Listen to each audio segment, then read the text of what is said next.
Okay, so welcome to you all. This is my name is Jos Solas. I'm the head of veterinary risk and surveillance service at the European Medicines Agency. So you are connected again a webinar on the implementation of the pharmacovigilance requirements, part of the EU regulation 2019-06. This is a follow-up. Yesterday we were talking about adverse event reporting into vigilance. Today we're going more into the analysis aspects, the signal management, and how we're going to submit those signals. Now I'm going to do some formal reading of some housekeeping rules, and that is related to the publication of today. So please be reminded that today's webinar is being recorded for training purposes, and it will be made available on EMA's corporate website in the coming weeks. By continuing to be in the session, you are consenting to be recorded. Your personal data will be processed by EMA in accordance with Regulation 2018/1725. Should you not agree, please kindly then leave this meeting now. So that was the formal housekeeping part of today. And do you see the agenda in front of you? But I prefer to go quickly now because we have a busy agenda to my short presentation where I've highlighted a few of the elements of today. Okay, so today we have a number of elements that we're gonna show to you. We're coming back first, that's my colleague Daniel Zondag, that you remember from the first sessions we had on signal management on the 23rd and 24th of November. He will come back to the essential components, some messages from the main guideline that we have released in November. And we have learned also from those first webinar and from the questions that we have received at the webinar and in between. So Daniel will be coming back and repeat, I think, the most important elements of the guidelines, and hopefully we can focus you and make it easier to understand what is expected when we, on the 28th of January, will start this work of signal management. Sorry, I need to click. Yeah, then we have Laura again. Laura will go into the signal detection aspects in the data warehouse. So how practically would you be able to go in and analyze your data? And previously in November, she showed you most of the options. Now we have taken it from trying to focus on two different scenarios. One is if you're a company, for example, you have your own database, so continuously you have done your work in your own database, but then on a yearly basis, you would have to go into the data warehouse and do at least one analysis. So that would be a starting point for that scenario. The other main scenario we think is when you're a company and you will be using not your own database for your analysis, but actually the EV-Vet data warehouse. So how would you approach this? So we're trying to give you now an easy way forward, hopefully, to get started into the data warehouse, and that's what Laura gonna present. Probably we will have a break then, and then I will be showing myself how can you actually submit a signal, and this is a system that we also only have recently got access to. It's a system that few of you might already be familiar with. It's already used at the agency at the human side for many applications of submissions, and for the veterinary side for scientific advice, it's also being used. So we have now received it for the submission of signals and for the submission of annual reports, and that's what I'm going to shortly try to show you. And then later on, as after that presentation, we have something that was not on the original agenda. That is an introduction to the P-SMEG. You know, P-SMEG is a new group of experts, signal management experts that have been set up. And Catherine, who's the chair from the BVL, Catherine Sherman, kindly has prepared a short introduction to that group. And that will be just before we have again the opportunity to have Q&As. Similar to like yesterday, please, during all the presentations, just use the chat to have your questions ready. so that we can prepare some of the answers already maybe, and then come to the questions in the Q&A sessions. We have already two questions that we have received yesterday, which one is related to signal management in case of generics. So we come back to that on the Q&A. And also one is related to the question on how to submit your non-serious cases with the first annual statement submission in case you have not done that yet before. What is outstanding, what is not part of this webinar today is the follow-up process of the signal submissions. So part of the IRIS module that we have received, we are now ourselves are learning what's going to be possible for developing the process. The process is also being developed together with the P-SMEG, this expert group that will be central to the overall process in the EU of all the signals that are submitted. And the P-SMEG is a group that was only set up recently, had its first meetings in December. That's another reason why we're not 100% clear at this webinar on what we should present to you on the follow-up. So after this webinar, at least you will be in a position to understand how to submit your signals and how to submit your annual statements. And then the last point here is to say that we're working on the different tutorials on how to use EVVET, what was presented yesterday by Laura, how to do the queries, how to submit the signals. So a number of tutorials are expected to be released hopefully by the implementation day to help you starting with overall signal management. So by this, I'm going to give the floor to Daniel to start with the first presentation, and I stop sharing now. Go ahead, Daniel. Thank you. Thank you, Jos. Yes, so we have the presentation on the screen. Thank you, Jos. So good morning, everyone, and welcome back to this webinar. My name is Daniel Sondag, and I will take you this morning through this brief presentation where we bring some important highlights and some points to remember regarding the signal management. And following the first webinar that we had in November and some of the questions that we received by stakeholders. And we hope that this is useful to set the stage before we go into the more practical session of the day, where we will show you the demo and all the points that Jos just highlighted. So next slide, please. So the start of the new regulation on the 28th of January 2022 marks the start of the continuous monitoring of data in the Union Pharmacovigilance Database by the marketing authorization holders. What is important is that the MEHs should continuously monitor the benefit-risk balance of the products through the signal management process, which becomes now the gold standard. So MEHs can use their own database and the Union Pharmacovigilance Database. What we want you to know and remind you is that the MEHs have to conduct at least one signal detection analysis for each of their active substances or products in the Union Pharmacovigilance Database. So this signal analysis should be done at the latest within 2 months before the due date. And the aim of this analysis is to detect any new potential signals. And then if you detect a signal, that signal should be assessed and should be submitted. Next slide, please. So depending on the signals that you might detect and you might assess, we can see two scenarios.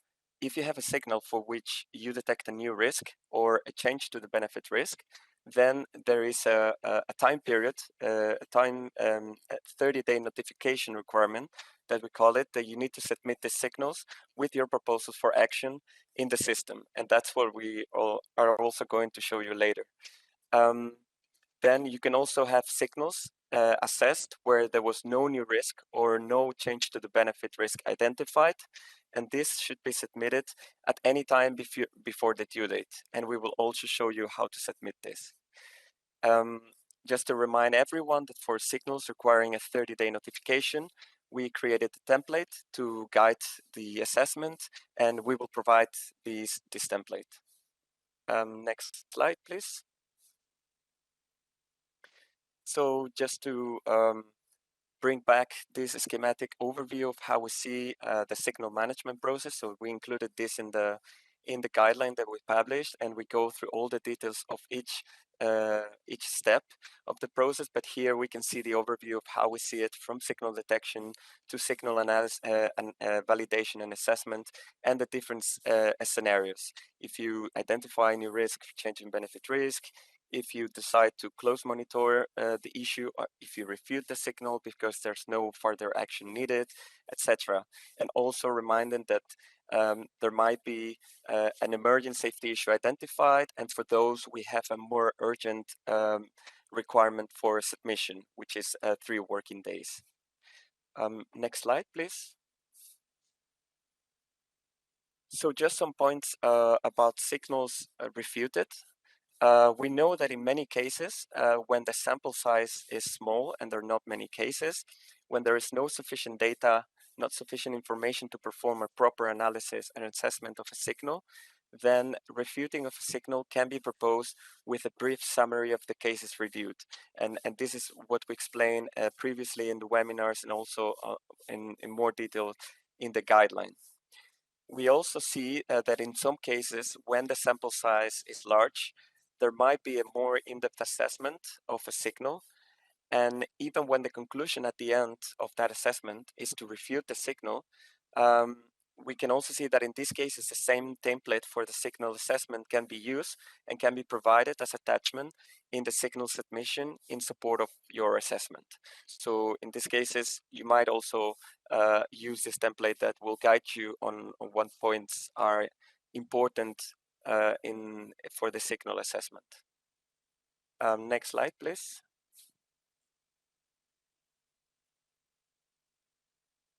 So some words about the due dates and the annual statements. The due dates are annual dates that are proposed by the regulators to facilitate and coordinate the work. We already sent the first batch of due dates sent for CAPS with the due dates between March and June this year. What we also wanted to communicate with this is that we will learn and we will provide more due dates soon with the experience gained, and we might use other criteria in the future to define these due dates. And for you, what is important to know is that by the due date, the MAHs should submit 2 statements. One statement confirming the benefit risk balance of the products, and one statement confirming the compliance with the published VGVP guidelines. There is no need to submit a signal analysis report. We will go through this later. So what you are asked to submit is if you detect signals, and if you detect and assess those signals should be submitted in the Union Pharmacovigilance Database at any point before the due date, or with a 30-day notification in some cases as required. Next slide, please. By the due date, the annual statements should have been submitted by the MEH. However, we also wanted to highlight here that this can also be submitted before. Some flexibility is allowed. So for example, if instead of submitting the statements by the 15th of the month, you might also want to submit it by the end of the previous month. You just need to make sure that by the due date, the statements have been submitted and that you have entered the period for which that statement applies. And we will show you later also how that will look like. And also important to remember that even when no signals have been detected, assessed, or submitted during the year, the MAHs have to submit these annual statements. And this is basically to comply with the regulation 2019-6. Next slide, please. And this is also to bring back the schematic view of how we see 1 year of surveillance, how we see if you detect a signal, what are the steps that you might take, and what we mean by the due date and by the yearly submission.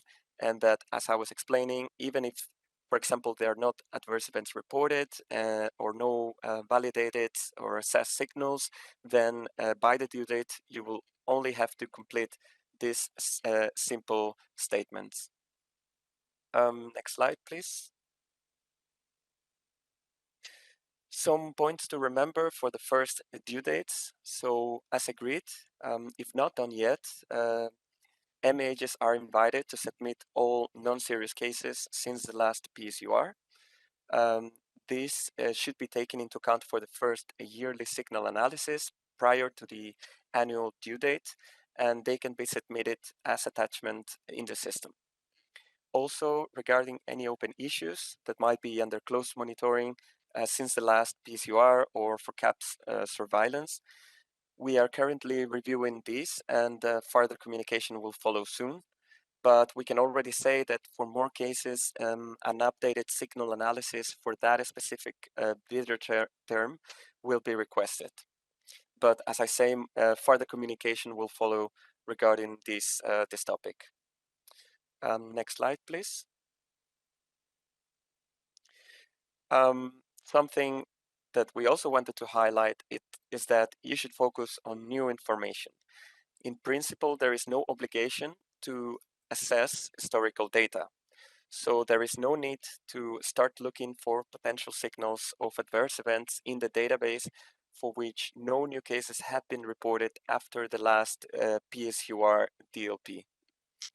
So MEHs should not this is also connected to the previous sentence. So MEHs should not send signals concerning old issues that have been analyzed and solved in previous PSURs, unless, of course, there is new relevant evidence that would justify a new updated analysis. However, if a new signal is detected, then based on the previous cases, a cumulative review, including all available cases in the Union Pharmacovigilance Database, should be performed. So we should always include all signals that you can find in the database. We're not going to focus just on one specific period when you are submitting one signal. If you're evaluating one signal, you should include all cases that are included in that you can find in the database. And for the first analysis, MEHs can select the first time period as the DLP of the last PSUR. And if you don't understand this, we will show it also later what we mean by this. Next slide, please. Some words about the grouping, and that is that we don't have a solution ready yet for, let's say, one group short name. In the future, this will be possible. So there will be groupings that will be made by MEHs, and with just one click on one term, you would be able to just have all those products.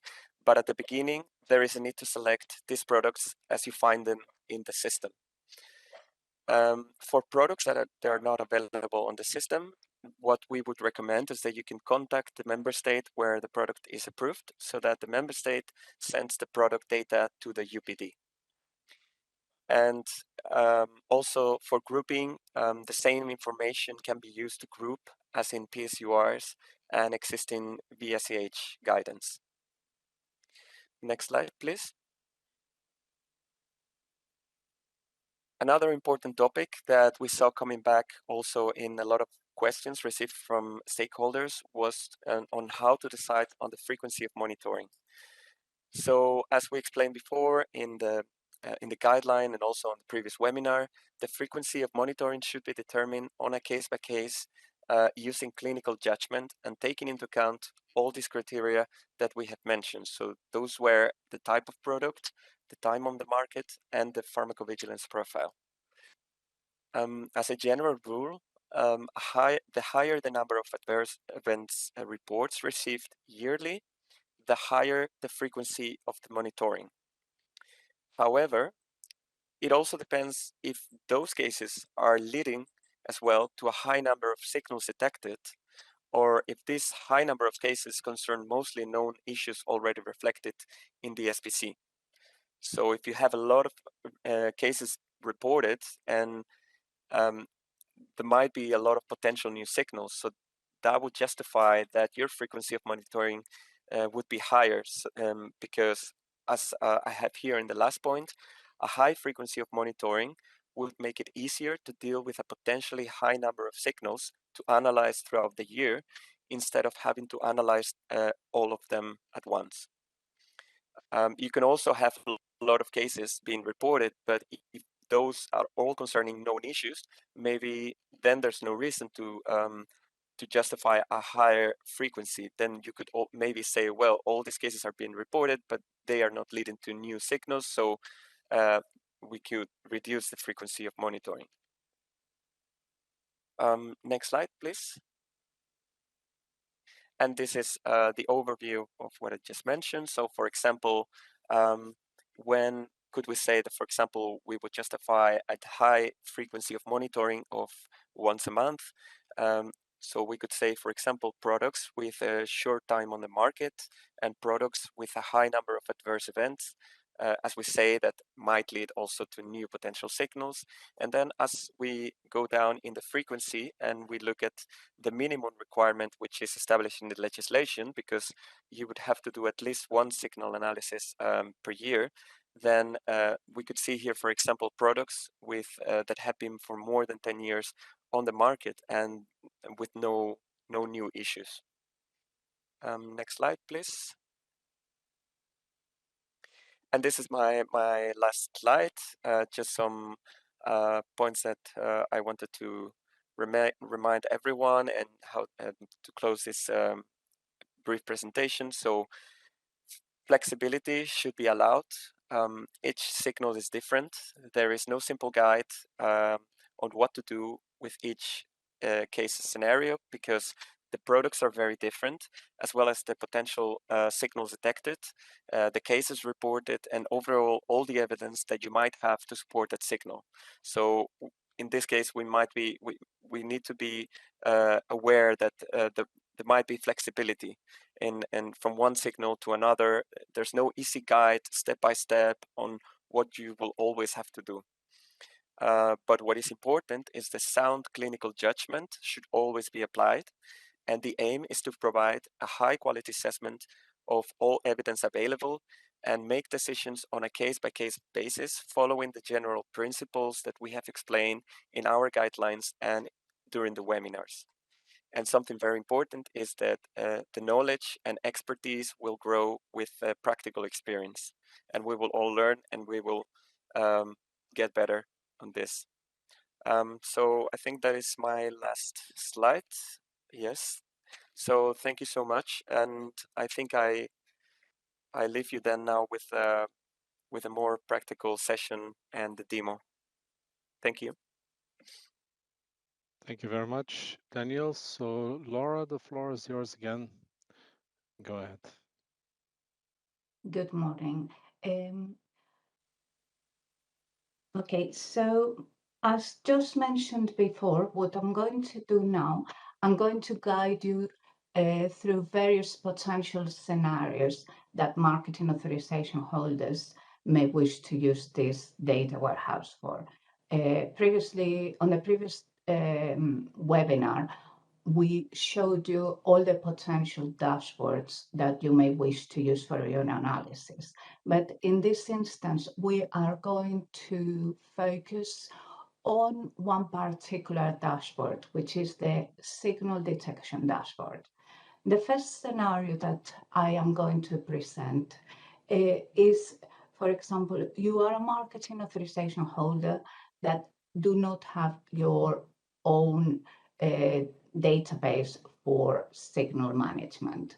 So you are going to use the data warehouse as your main analysis tool.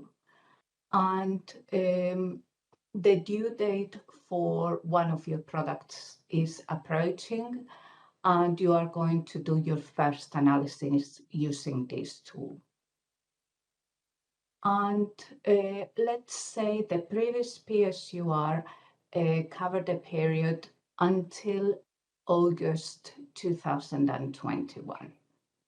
And because of the day this dashboard works, what we are going to do is, firstly, we will select the product that we wish to analyze. In this case, I'm going to use a dummy product called no reference. So we are not showing any potential confidential information during the demo. So I'm going to mention that I've experienced a lot of technical difficulties today.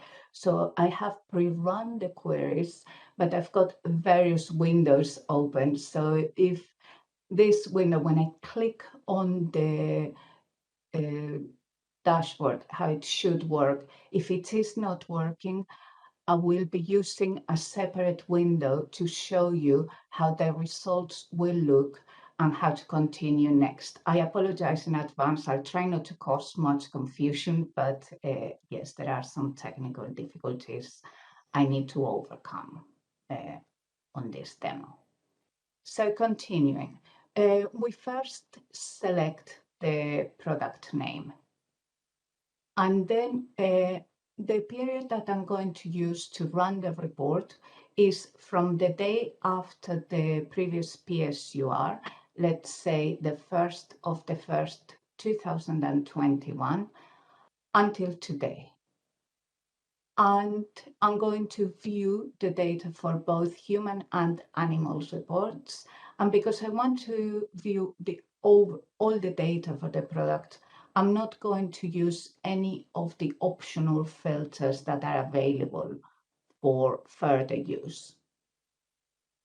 And I will click on the signal detection with 2 arrows.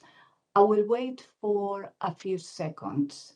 If the results are not returned within a reasonable time frame, I will then drag the other window that I've got prepared that will show you how this data will look like on a tip. I will use a different environment so we can continue with the demo. I will wait a little bit. So, and meanwhile, I'll start preparing the other window just in case. Okay, good. So we can continue using this window. So what we have here, the system will return the data for the medicinal product that you have selected, but you can change the display to other, to view the data at active substance level and so on if necessary.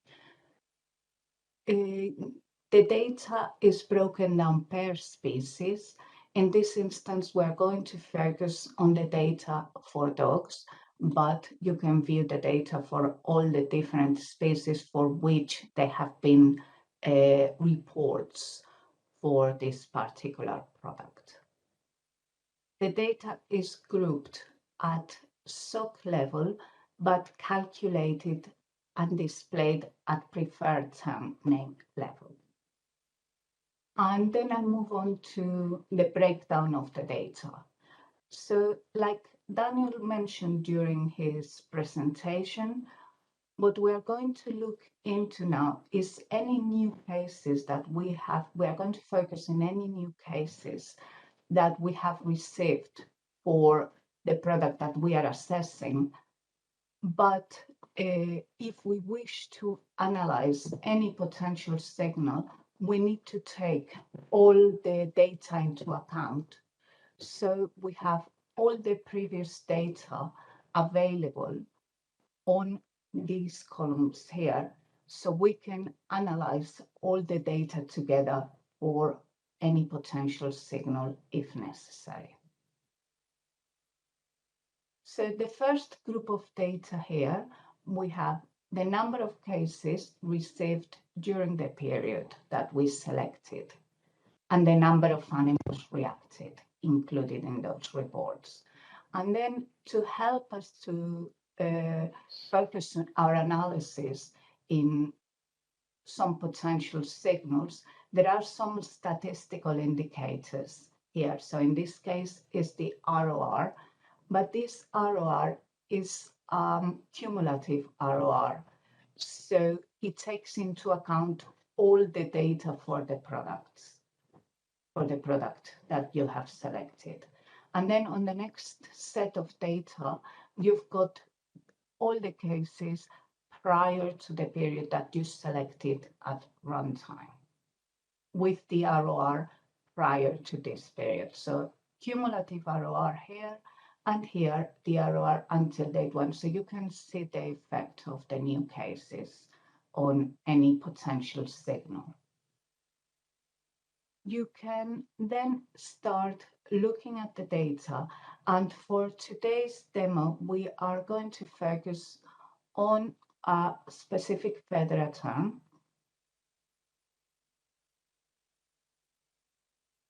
I will scroll down, which is in respiratory tract disorders, apnea. So we've received, let's say that in the previous PSURs, you have been monitoring this term because it keeps recurring, but you may not have had sufficient evidence to include the term on the SPC. But new cases have been reported during this period. So what you can do is you can view a line listing, including the new cases, by clicking on the link there.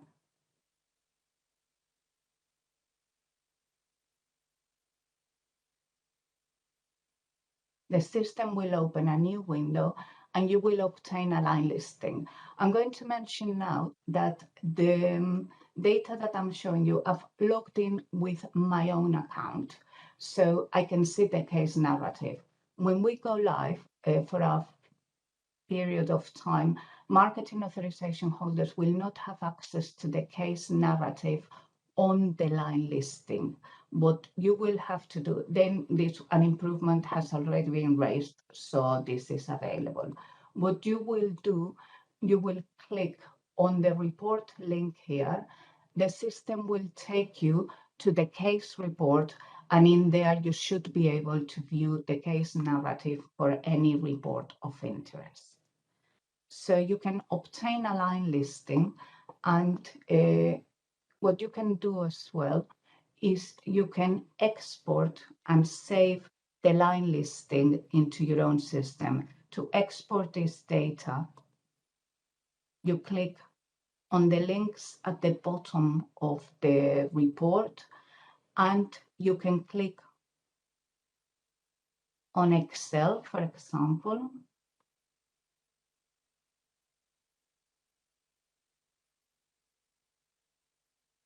My Excel is opening on my other screen, so I will drag it here. And you can then save the line listing and then append it to, if you need to submit the signal and you need to provide evidence of the cases that support your signal, you can attach this line listing to the submission, to the signal submission. I am now going to close the line listing. So let's say that when you are reviewing the cases, you find sufficient evidence in these cases, plus the cases that you had looked into before, to warrant a further evaluation of the signal. You have various options there. So you can use the line listings plus the case reports and review all the data based on the line listings. But as you can see, there are loads of reports. So we've got more than 1,500 reports cumulatively for this signal. So to help you evaluate this signal and look into various aspects, there is another dashboard which is the signal evaluation dashboard that may help you look into different aspects of the signal that may warrant looking at further. So what you're doing here, you select the product that you wish to evaluate. But in this case, what we are doing is doing a cumulative review of the data. So what we can do is select the period from which this product was placed in the market until today. And we are going to focus our analysis on the signal the potential signal we have found. So we're not going to look at the human cases. We are going to select only the animal cases for the VEDRA term that we are evaluating. So we select apnea on the VEDRA hierarchy, and we are going to focus on the dog cases. So you can use the species filter here to restrict the data set to dogs. Now to run the dashboard, you can click on the different tabs to look at various aspects. So if we click on animal data, in here, for example, as we are looking at a signal for a potential signal of apnea, you may wish to focus on time to onset. So let's say you suspect that there may be some potential anaphylaxis reactions are happening, and that is why the dogs are experiencing apnea. So you may wish to look at the cases with a close time to onset. You can click, you've got a graph here showing you a breakdown of the data by time to onset. So to look, for example, at the cases that happen within 2 minutes of the administration of the product, you can click on this part of the graph.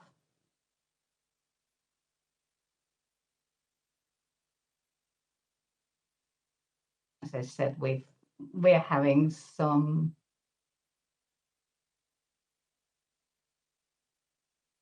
performance issues. There it is. So you get a table showing you these cases, and you can click on the number of cases and evaluate those cases. You will obtain a line listing with all the reports for which the time to onset is within 2 minutes, and you can evaluate those cases. Another aspect that you may wish to look into is like you may suspect potential product interactions so the interaction with another product may be causing these reactions. To view those cases, you may click on the Product Association tab, and this will show the cases in which the product has been reported together with another product, and you can see then the line listings for those cases in which both products have been reported together. I'm not going to go into the cases because I don't want to show any potential confidential information. You can also in here then have a look at the cases for which this product has been reported on its own. So no other products reported, only the product that we have selected. And you can look separately at the cases in which other products have been reported together with this product. So if the system allows you to break down the cases in this manner to evaluate whether there is a potential association with a specific product or with any other products. And finally, another aspect you may wish to look at let's say you suspect potential anaphylaxis, you could also look into cases in which the federal term that we are looking at, in this case, apnea, has been reported together with anaphylaxis. And you can do that by clicking on this associated federal tab. And in there, the system will be returning data in which the federal term that you have selected, apnea, and any other federal term have been reported together. Hopefully we'll return it soon so you can see what I'm talking about. Okay. So this is it. So it's showing the data at SOC level, but because we have filtered for apnea, this actually refers to apnea only and not any other respiratory tract disorders terms. And in here you can see the cases, for example, if we look at apnea, let's find anaphylaxis. So you have 2,457 reports in which apnea and anaphylaxis have been reported together, and you can evaluate them by clicking on this link, obtaining the line listing, and then go to any specific report that you may wish to look into further. I've just seen a question pop up on the chat on why some RORs or the lower level of the ROR confidence interval are shown in red. If the ROR is equal or higher than 2, is highlighted in orange. And if the lower level confidence interval of the ROR is equal or higher than 1, is highlighted in red. It is to draw your eye to potential signals. So this is a way in which the system can help you to group certain cases together based on certain conditions to focus your evaluation in some aspects you may wish to look further. Now what I'm going to do is move on to the previous scenario, to the next scenario, sorry, in which we will discuss how a marketing authorization holder that have their own database and is going to provide, let's say, the annual statement for one of their products may use the system to do the annual analysis that they need to perform using the data warehouse. I'm going to use for that another window that I had open and drag it to here, because as I said, I was experiencing performance issues, so I run the queries in various environments. Okay, so in this case, the scenario that I'm going to show you, let's say this marketing authorization holder for this database has two very similar products for which they wish to evaluate together. You can select more than one product. So the system allows you to do that. And then let's say that the marketing authorization holder wishes to view the data in the data warehouse for the previous year. They've accessed already this data in their own database, but they want to see what there is in the data warehouse with regards what information and potential signals may be in the data warehouse with regards to these products. The system allows you, once you've selected the products that you wish to evaluate together, you can save your grouping by clicking on these dots here and click on Save Current Customization. And then the next time you go into the system, you will open the report and you can click on Apply Saved Customization, and the grouping that you performed before will be applied, so you don't have to reselect the products. Obviously, if a new product, meanwhile, that you wish to evaluate together with this one, you think they belong together, has been authorized, you will need to add that product to your grouping and resave your customization. So the results, so let's say you select a 1 yearly period and click on the tab of the signal detection dashboard. Same as previously, hopefully it will return the data quite quickly. I will close the other dashboard from previously so we don't get confused.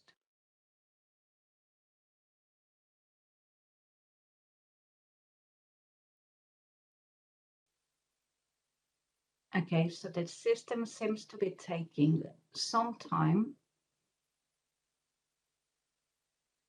to return the data. So I'm going to continue, I'm sorry about this, with the window that I had prepared earlier. So the view that you get is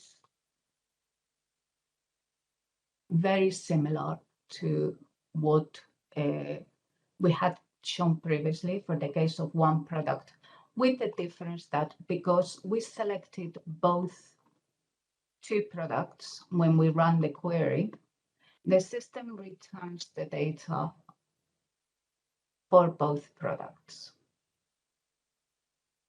If you want to group them, what you need to do, you go on medicinal product short name, you right click, click on exclude column, and what the system will do is will remove the medicinal product short name column and will group all the data for those products together.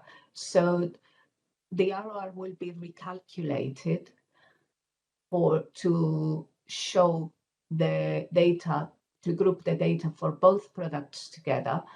And the data that will be shown on the columns number of cases between day 1 and day 2 will be for both products.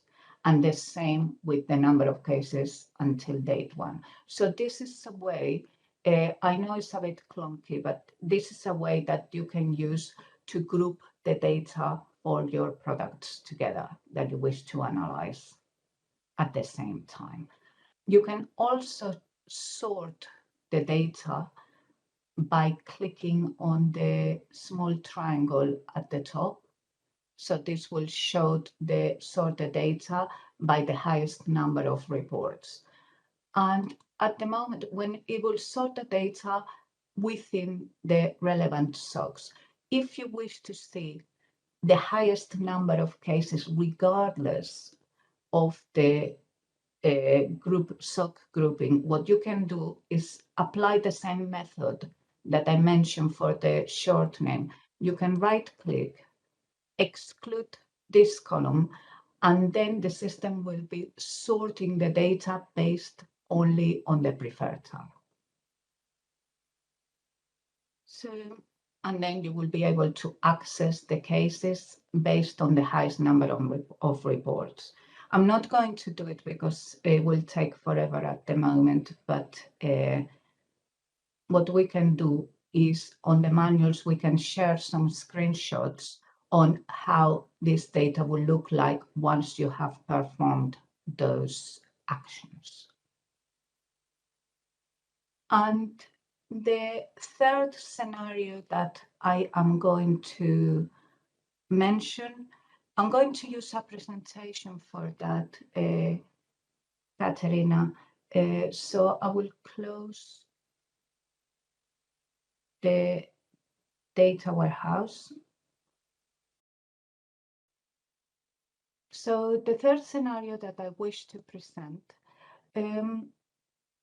is there is a dashboard that has been created that will allow you to monitor the data for all your products on a short period basis. So let's say, for example, that you wish to see what cases have been received for all your products, for the products for your organization during the last 2 weeks, which may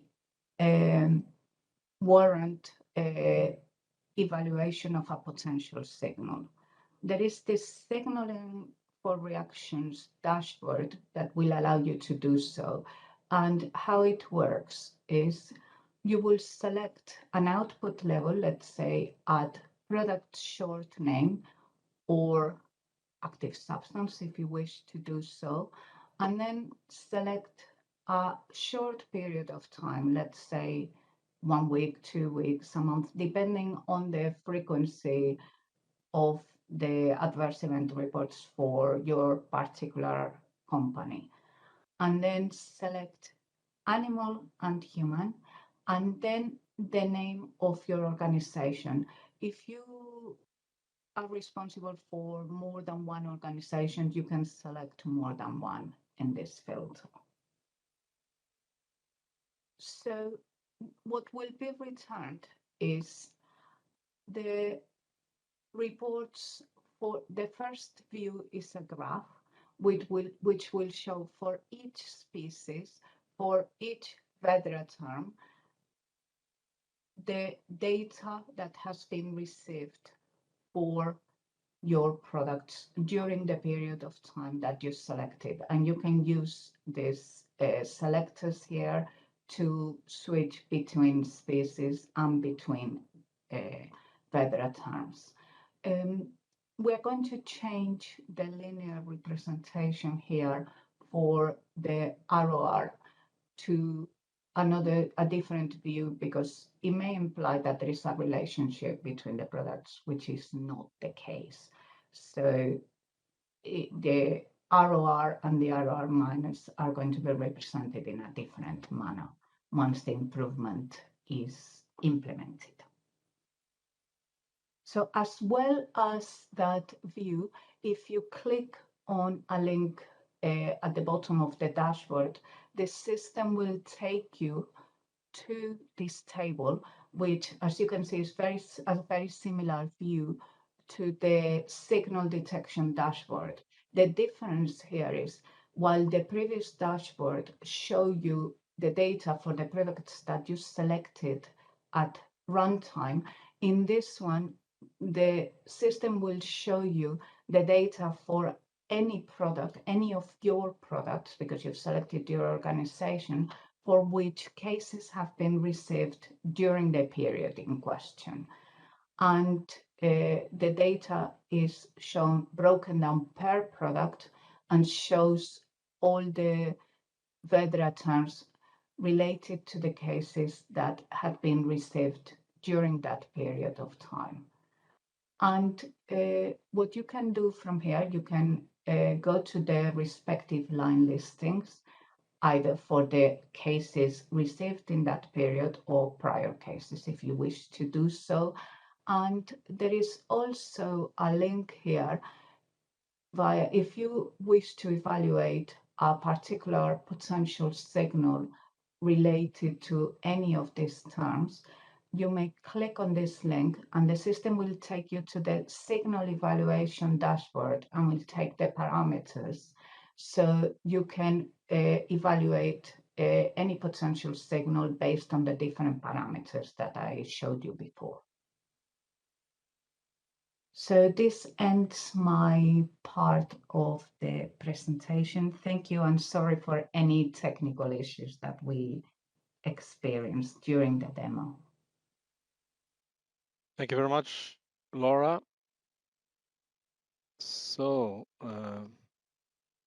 that brings me now to try to show you how you would be able to submit the signal in an annual statement. And you should now be able to view the application, which is called Iris.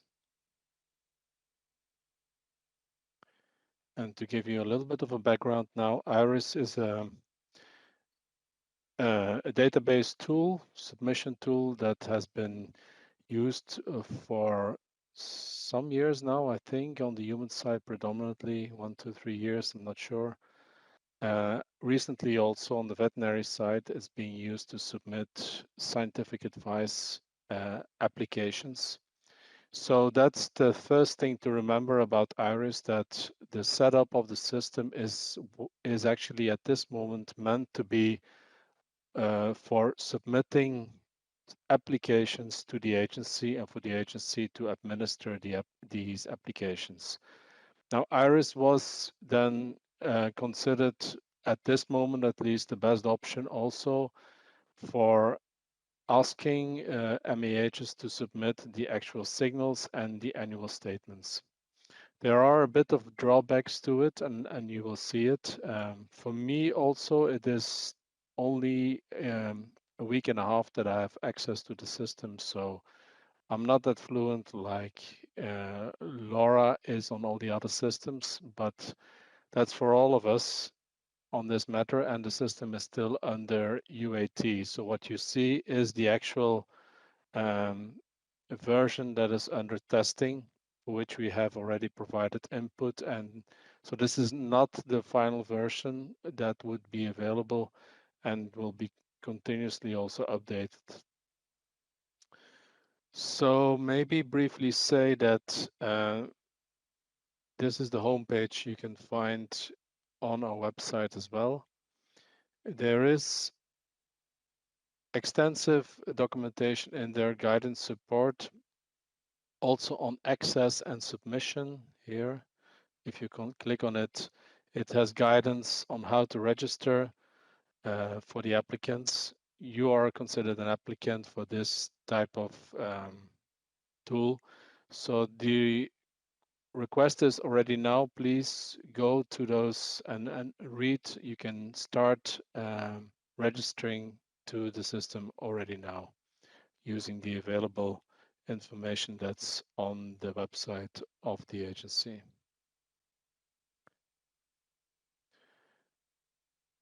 So once I'm already logged in. So the opening page has a sign in. You log in with your credentials, and then you have a number of options. So this is the basic view that anyone also on the human side would have when logging in, when you have not decided yet what type of application you're going to submit. So in this case, it relates to signal management, but it is like any other. It's for this system, it's called a submission. You go to the submission tab, and you select My Draft Submissions. Again, we will be providing tutorials on how to do this. So after this, you will have at least an idea on how you could create your signal and your annual statement. So you would have a view on your drafted submissions. These are the ones that you are currently working on. I'm going to create a new one, create new submission.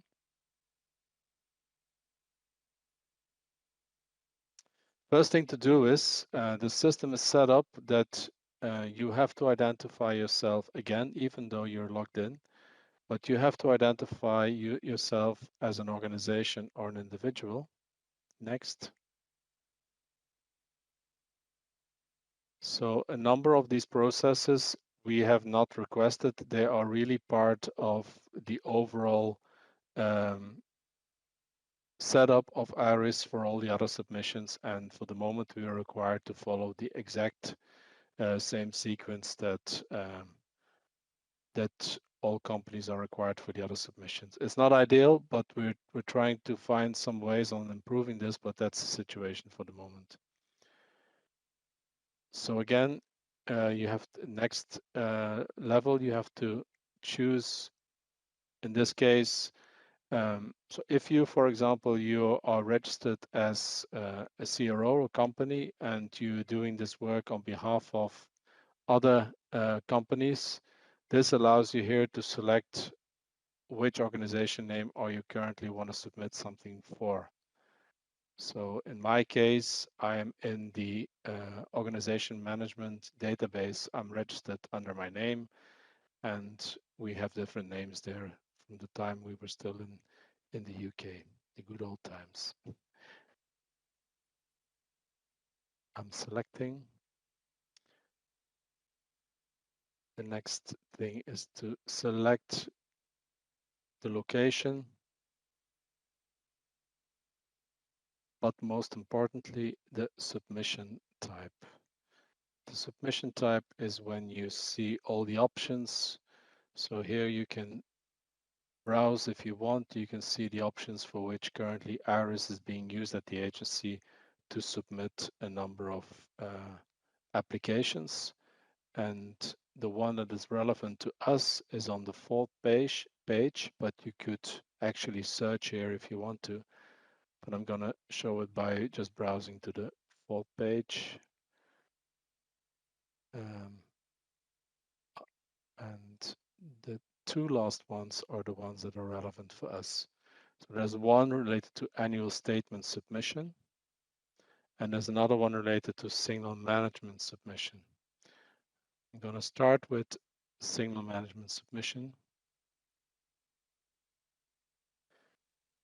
Then another particularity of the system is that you would need to identify if, for example, you're working on behalf of a QPPV, you better name him as a manager and contributor here. You have the possibility to add other people that you're working with. If you don't do that, they subsequently would not get access to these cases. We will clarify this further in the tutorials. I'm also learning still exactly what it means for the process. Because it's relevant for the process, we understand that, so that for that at least the people who are submitting that you within a company who have broad access to it. So the tutorials will clarify further the options here. So for the moment, I'm not going to add anyone. Continue to the submission form.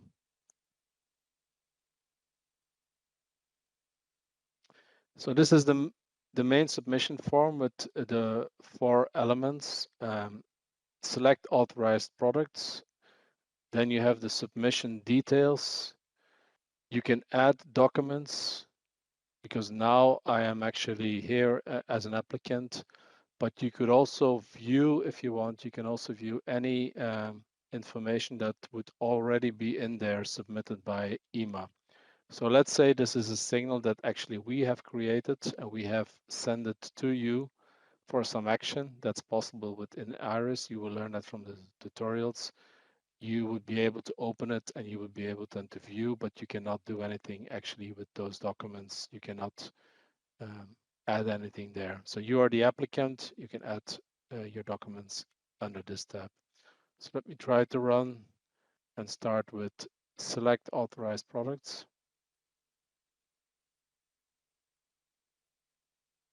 You always have to start with add products on the right-hand side. And here you have access. And yes, this is the veterinary one. That's good. So let's say you choose one product. I'm just choosing HelloCure. You can search and you can add multiple products. So the recommendation is being discussed, I think, in stakeholders meetings beforehand. You can submit your signals like you can do your analysis, similarly like you would do on a PSUR. If you, for example, you have certain old nationally authorized products that are on the market in several member states, and you want to analyze them together because they're essentially the same or a similar product, you can identify them during your analysis, and you can also submit them as one signal by identifying the different products that you have done your analysis on. So I'm just choosing one product now. Add. Okay. So for the moment, there is still this confirmation. We are trying to get rid of it. I don't think it's very useful to every time, but for the normal, this is a view that for all the applications, it is then still required to confirm that you've added all products. So it's still there. I have to click yes, save and return.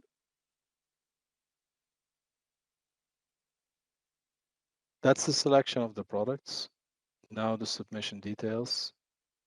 Next step. The signal title is an important field because it will allow yourselves, but also us, to afterwards, when we have a large number of signals, to easily identify them in the type of line listings that you will get access to when you're reviewing all the signals that you have submitted. Same for us when we try to administer the signals. We were still working on, that will be in the tutorial, what type of information we expect you to put in the signal title. It's a text field. Some part of the information, like the products, the vendor terms, will already be visible in the line listings. So we're still debating on what type of actual information would be most useful to put in the title there, so that it becomes easier for us, but also for yourself then to manage later on all the submitted signals. For the moment, I'm just say first signal allocure involves 30 animals, just to put something. Type of signal. We also have put forward comments to maybe this will be changed, but for the moment is the possibility is either to submit a signal or to identify at this moment that it's an emerging safety issue. So I refer to the guideline for further guidance. So it's all in the guidelines. So I identify this now for the moment as a signal. The date of analysis, typically these are fields that are again part of any other submission for other applications in the agency. That's why we have them here. I'm choosing today. Period of analysis. For a normal signal, we're going to request to take out the period of analysis because, and I have seen already a number of questions in what is actually the period of the analysis of a signal. It depends on where you are with the product. So we think it's not so relevant because the analysis has been shown by Laura, even if you have identified a certain period that you have been analyzing, part of your analysis in the data warehouse always provides you the overview of the life cycle data, and that's what counts at the end. So once you have identified a potential signal, you would need to review it still on all the available data for your product, not only within that analysis, but consider all the other data since going to market. So for the moment, it's still there again because any application has it. So I need to identify something. Just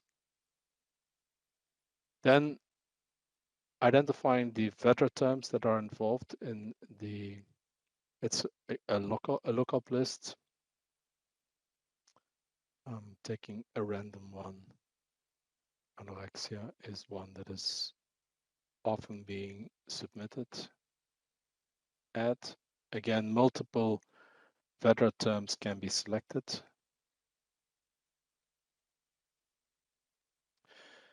At this moment, it is recommended to identify still whether this is a medically important term, yes or no. This is also not ideal yet because if you have multiple vendor terms there, some might be part of an MI term and some are not. So we're also working on a solution on ideally actually you should be able to, it should be identified directly when you have a vendor term, whether this is part of an MI term or not. So, but at least for the moment, when you submit something, you would need to identify if any of those vendor terms that you have selected here are part of the medically important terms list. So in this case, it's not, sorry, I've chosen yes, but it's actually no. Then the next part is adding the species. Again, for the moment, it's still through searching, identify your most of the time it will be a dog or a cat, because these are the most of the signals we're getting in, and most of the information is about dogs and cats. Ideally, that was also a recommendation we have made. Hopefully in the future, we will have easy tick boxes for the most commonly used species here, so that you don't have to go and search all the time. But for the moment, you have to identify a species. The recommendation is one signal per species. So this is typical dog anorexia submission. You can link any signal to a previous signal. You can look it up here. You can look up previous signals. I don't have any, but if you have, for example, last year you have submitted this one as a signal for further follow-up. Apologies, I'm gonna.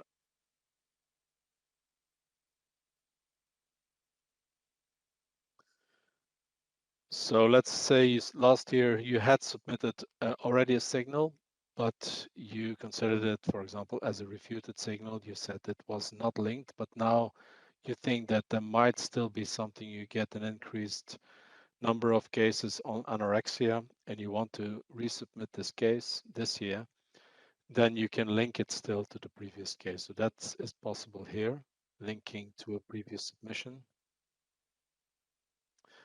And then proposal for action is an important field. I hope it works now, because yesterday I got blocked when I was trying it out. So the different types, in line also with the guidance, the different types of options are in here, and you can select multiple ones.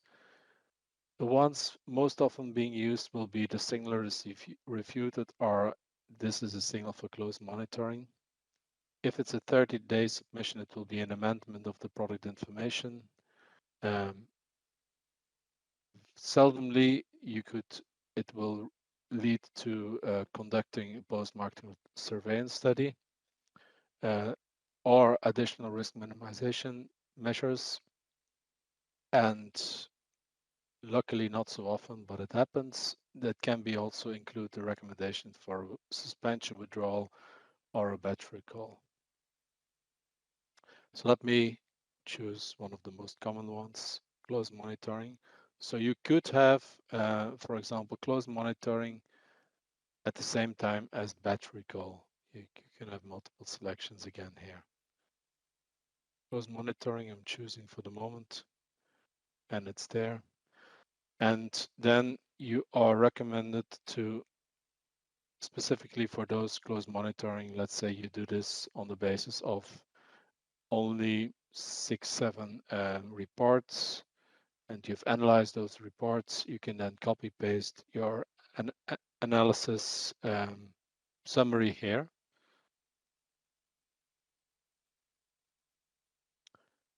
Save and return.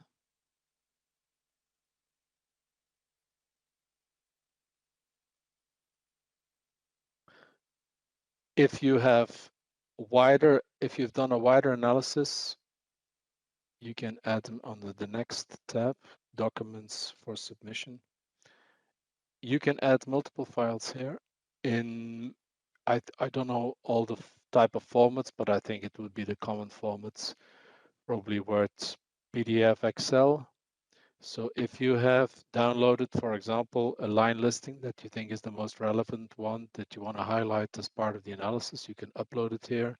If you want to keep a Word document where you have identified your analysis in, you can keep it here. We will be, like referenced earlier by Daniel in his presentation, we have a template that you can be using as a template for your analysis. This can be, and we will also identify it in the tutorials if we expect it. For certain submissions, the 30-day submission, we would expect you to submit this template. So it can be included as your files together with, it should be included sometimes as the files added to your submission. So I don't have a file for this submission. Cancel. Again, this typical confirming is still there. I have to confirm. Save and return. And that declaration submission, I think I can generate normally my application form now. So if there would be any documents already there from EMA, for example, from the P-SMEG group, you would be able to find it here. You would be able to access it, I believe, but you have no facility of doing anything with that document. So as part of your submission, this is it. Generate application form. It will become available under documents for applicant. And I take yes. And that is my submission, which should be available under my submissions or ongoing submissions. I'm not sure why I don't see HelloQ there now appearing.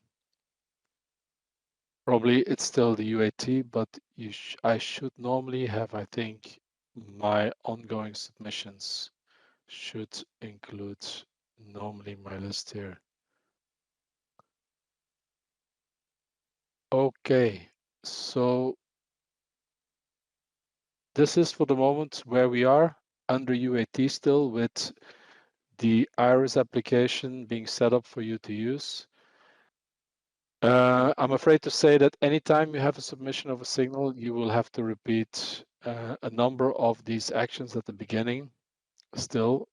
So anytime you would have to go back to filling in your details, some of your details. We're trying to find a way around it so that in the future you would actually be able to use one of your previous submissions as a template for a next submission. So we're looking into that, how we can find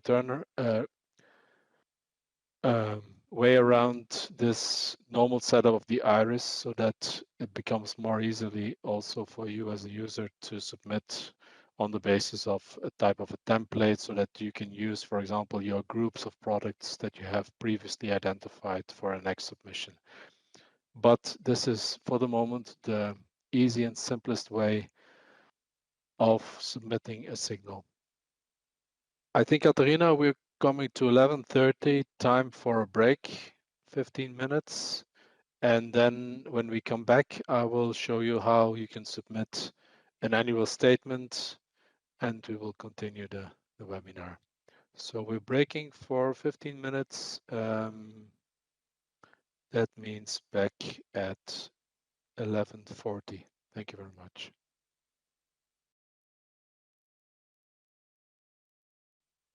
Okay, we're 11:41. Welcome back. If I can get the sharing rights. Thank you.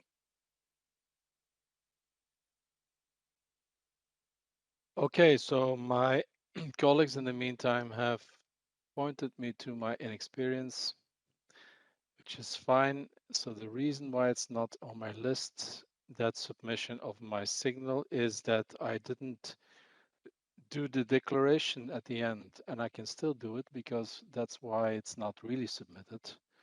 So if I go on the submissions tab again to my draft submissions, I get to this list, and this first one is that submission. I can edit the draft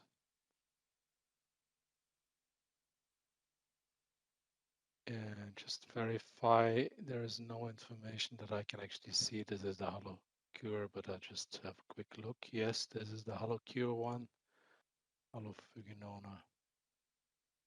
Save and return. Declaration and submission. I should not have skipped it.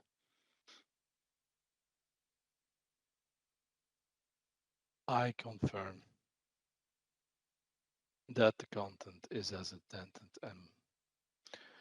and I agree with its submission. Submit application. We're also trying to have this reworded into submit because it's not really an application. But again, it takes, and then you have to confirm again.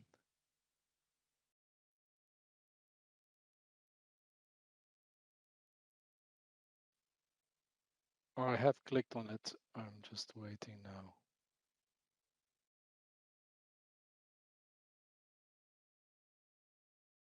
So in my, is it in my submissions? Probably it is this one, but for the moment, at least in UAT, it does not have the information like for the product yet.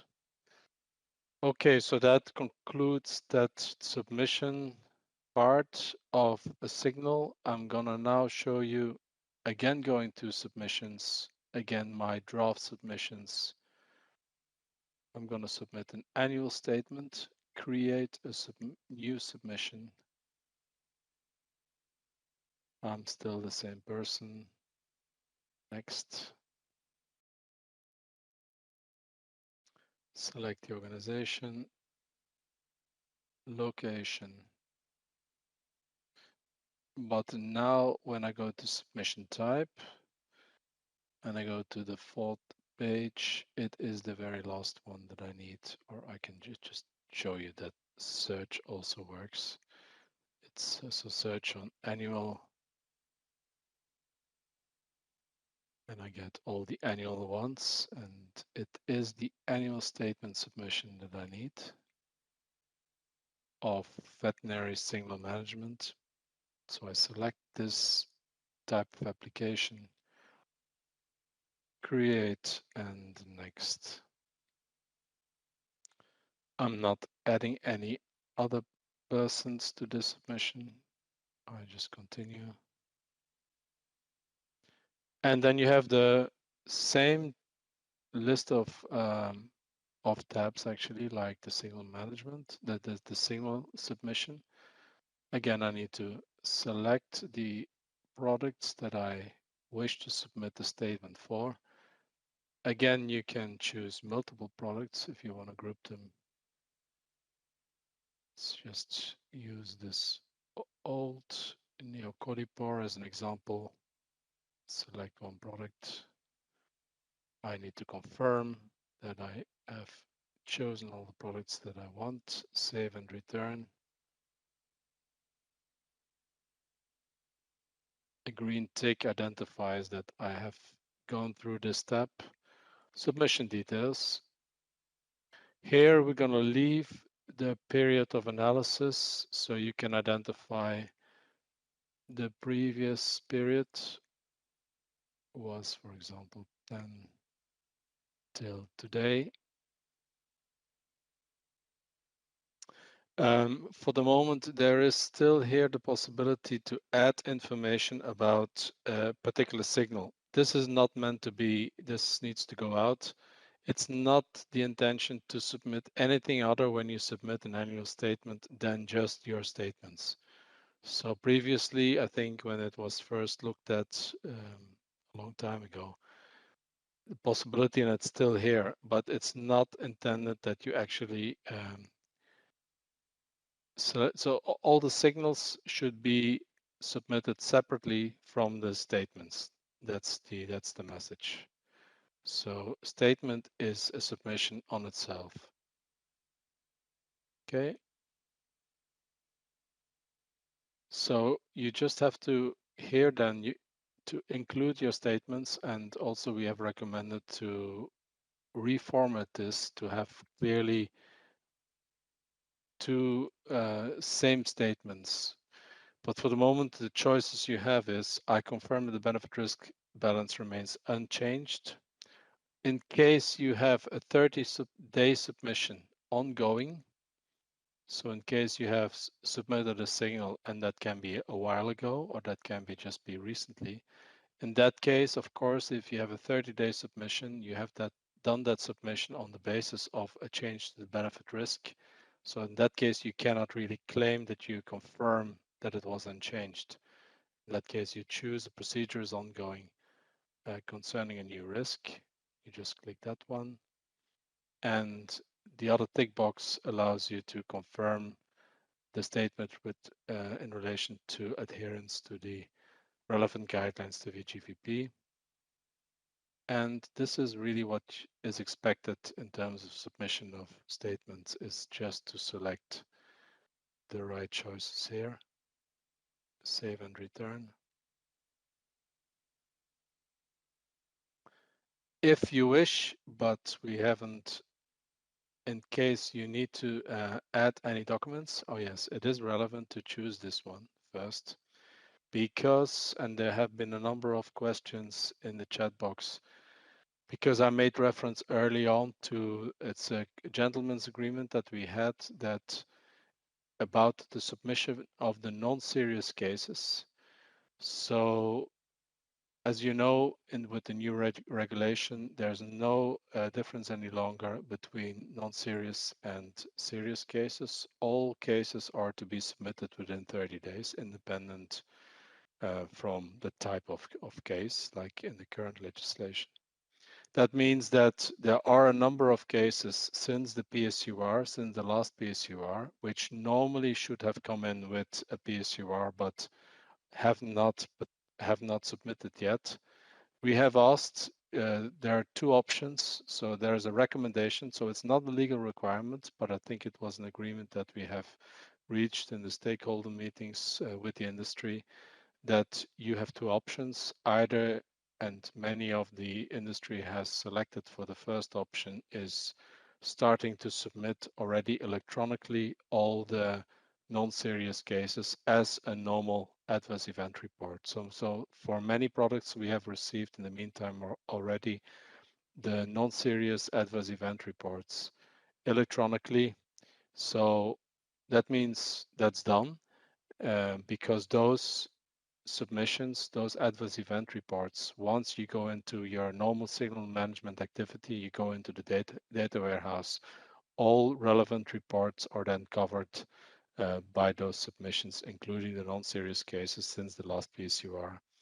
If you haven't done that yet, the other recommendation was then to give you the option to include the non-serious cases for a particular product since the last PSUR. If you have not submitted those yet as normal electronic submissions, you can add them to your first annual statement submission, the one that you have now here on the screen. You can add them as an attachment to your submission. So the recommendation is that you add them here as a line listing. So the information, if you can generate it from your own system as a line listing, then those non-serious cases that the regulators would not have been exposed to, they should be included as an attachment to that first statement. The understanding is then, if you click on the statement, that at least also, of course, you have not only submitted those, but you have taken them into account like you normally would have done for the PSUR when you've done your first signal management analysis for this product. So that is just to show that this add files allows you to upload those files. If you go through the good vigilance practice guideline related to adverse event reporting, there also are a number of situations there where it's recommended to inform the regulators by the time of the annual statement of certain information that you as a market authorization holder have become aware in terms of adverse events.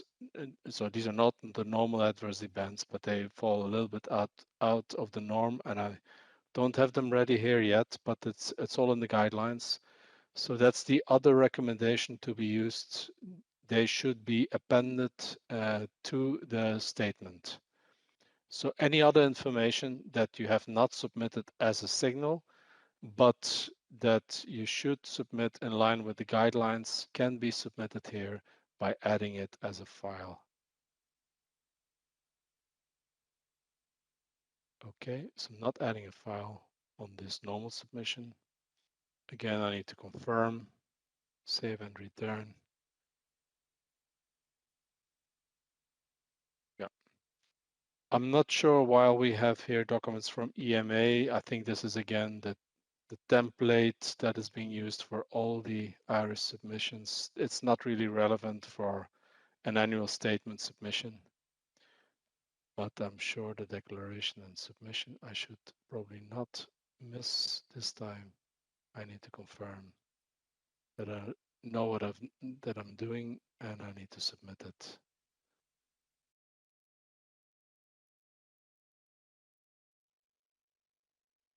Confirm submission, one more confirmation.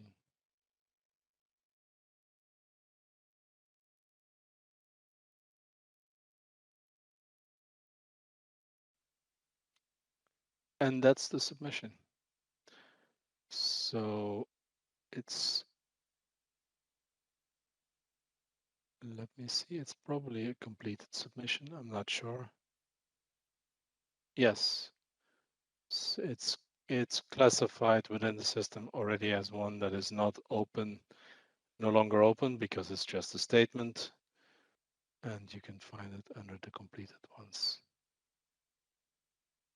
Okay, so that gives you a feeling at least what we are currently still working on under UAT in terms of the two main submissions that you will be required to do as part of signal management. So any signals and the statements.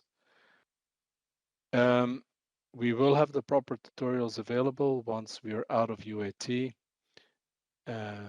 to advise you further how to do this and how to then access this information, where to find it. We're still debating exactly when we actually will be closing those submissions.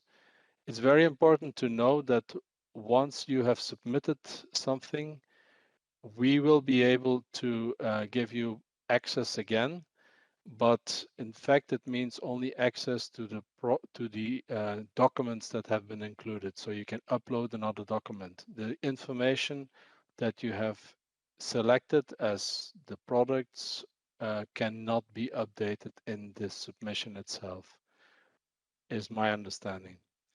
There are other ways of doing this, but so that's also still something that we are learning and how to deal with it in the light of the submissions of the signals.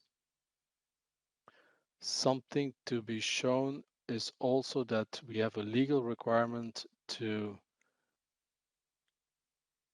publish all the signals that we have received, and this can be found in public register and lists on the IRIS website. So there's a tab now that was created for the list of veterinary signal management signals.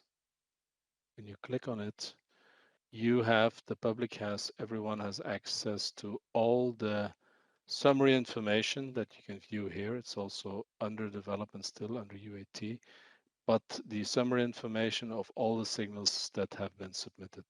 So the public can then query, has a number of tabs that if they wish, they can query, or they can show everything if they like. But that's just the legal requirement. I don't think it's very, very useful, but we follow the legal requirement and to make sure it's being published straight away. Just reflecting if there's anything particular that I can show, or I'm sure we're coming back to the Q&As.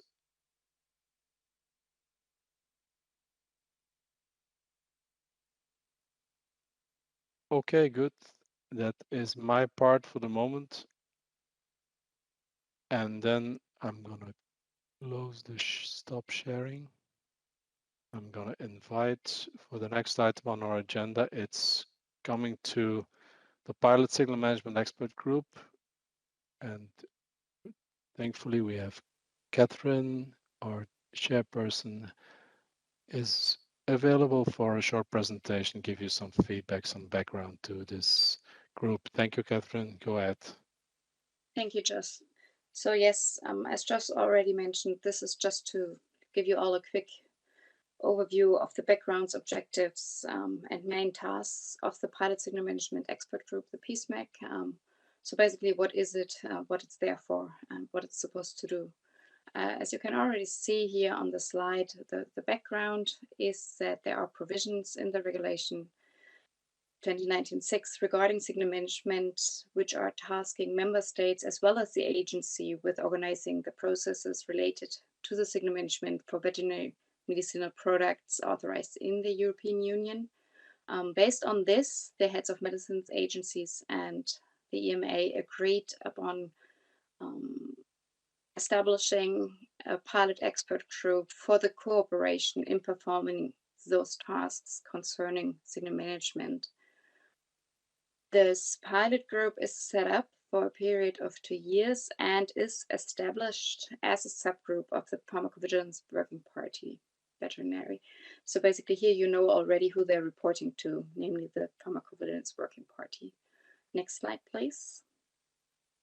So the main objective is already been mentioned previously, is to set up and test new processes through close cooperation of a group of member states experts with the aim to build an overall sustainable regulatory operational framework to support those provisions in the new veterinary regulation related to signal management. So basically what this means is that this group is to identify and propose processes that allow for risk-based surveillance and assessment of signals and signals and any other issues that are coming up regarding veterinary medicinal products authorized in the European Union. And this will also come clear on the next slide, please, where I briefly highlight them. Thank you. The main tasks. So as just mentioned, one of the main tasks is to set up and test the new processes. So basically this group is to provide a process on how we can harmonize and analyze the signals submitted by MAHs and the approach of regulatory authorities regarding the assessment of those. So not only for MAHs, but also for the regulatory authorities, lowering of administrative burden is one of the key issues. So what we don't want is to repeat the analysis in every single member state. So what we're looking for is to find a harmonized approach with and through a central group that allows for a harmonized approach. And by testing those processes, it basically means exactly that we set them up, we see how they work, see if it's feasible the way we thought it would work, and if necessary, adjust. As it has been stated at the beginning of this webinar already, it's a big learning experience for all of us. It's a new way of running pharmacovigilance and running surveillance in the EU, and I think we all need to be aware that there might be adjustments needed regarding the processes also for the regulatory side. So part of the main task is also to identify, prioritize, and assess safety issues using all inputs available in the Union Pharmacovigilance Database. Some of them are mentioned here on the slides, but it's not only those. It's basically using all the information available and to ensure that we have the best surveillance and regulatory action possible. Another task that has come up with the NVR, New Veterinary Regulation, is in Article 81, namely the targeted signal management. So this group is also to be tasked and therefore to support and perform targeted signal management activities. What it definitely will do as well is to transmit for validation signals detected and proposed regulatory actions to the Pharmacovigilance Working Party, as it is, of course, depending on the volume of signals to be submitted, but it is, for now at least, expected that not every signal that has been submitted into IRIS, which Joss kindly has just demonstrated, it's not expected that every signal can be discussed at the Pharmacovigilance Working Party level. So Here it is considered this group to use as kind of a filtering system and highlighting those issues that need action to the Pharmacovigilance Working Party. And of course, what this group is also there for is to contribute to the preparation and provision of trainings to relevant competent authorities, but also to all relevant stakeholders, so that we all go to the same steps, ideally at the same time, and have a common understanding of what needs to be done and of how we do it.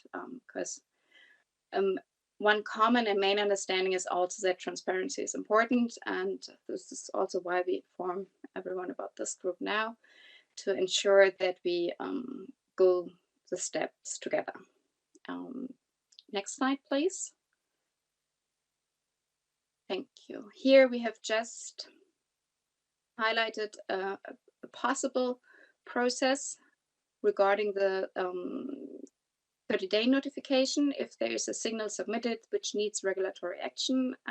So it has been identified. If you look at the slide here on the left-hand side, the MAH has identified a signal, submits it to the database, to IRIS, then a P-SMEG expert reviews this, communicates it with the P-SMEG group, which will have bi-weekly meetings.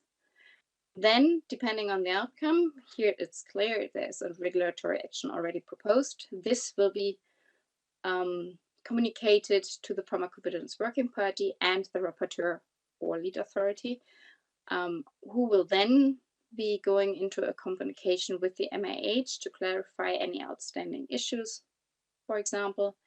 And then from the working party, the proposal for action will go through the CVMP for the centrally authorized products or the CMDB for all other authorization pathways.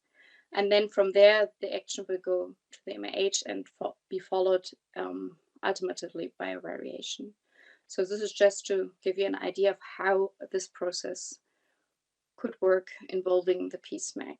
And I believe that's it already in a nutshell. Thank you.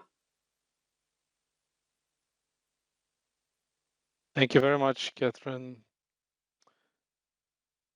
Thank you. I think you've heard us reiterating that, yes, we are facing some big changes, but I think we all have the goodwill to learn and to yes, to improve as we go on, particularly in view of the administrative burden. I'm sure when you've all seen this, I think you are a bit concerned still, and rightly so. But it just to make sure that it's also for us, we're in the same boat, and we are. One of my main tasks is to try to let's find ways so that we really can focus on the important parts of pharmacovigilance and leave out all the unnecessary clicks. Okay, that brings us to, and I think you have been working all very well with a large number of questions, and we have sufficient time also to go into the questions a little bit more deeply than yesterday. And I'm gonna bring them up for myself. Sorry, I'm just gonna try to increase it on my small screen. Just if I may, we had an additional scenario related to generic products that we needed to present. Yes, thank you for reminding me. Yes, sorry. Yeah, I've put it on the agenda, but good point. Okay, we will first start on the situation that was highlighted to us. So what do you really do? What is expected of generic companies? What is expected from the company that has released first the product? So what type of information, at what level should the analysis be done? Instead of me speaking all the time, maybe Daniel, can I invite you to say something about this, maybe also from your experience on the human side? I just could you just repeat the last part? Sorry. Yes, so it's in relation to the recommendations, and we are the scenario that is particular, and that was also an issue on the human side, I believe it was during the pilot group. How do you make sure that you don't really analyze all the generics don't analyze the same type of information, or what do we expect from companies? And some of the questions that I've read before in the chat related to this, what is expected from companies that after 10 years bring a generic on the markets? How should they analyze the data, and how should they submit the data? Should they do the Mm-hmm. analysis at a higher level, taking into account also the originator product in their analysis?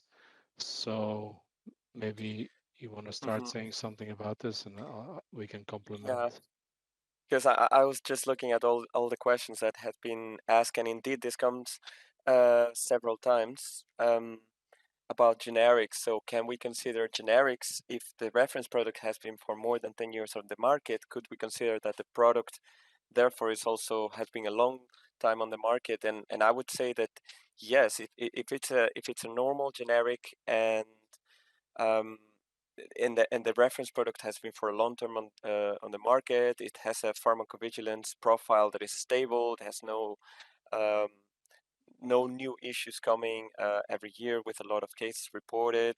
I would say that yes. Then I mean you can consider it that we know also a lot about this product and um, so that would also, in terms of thinking for the frequency of monitoring, I would say, well, it's a you should just follow the minimal requirement that we have in the legislation.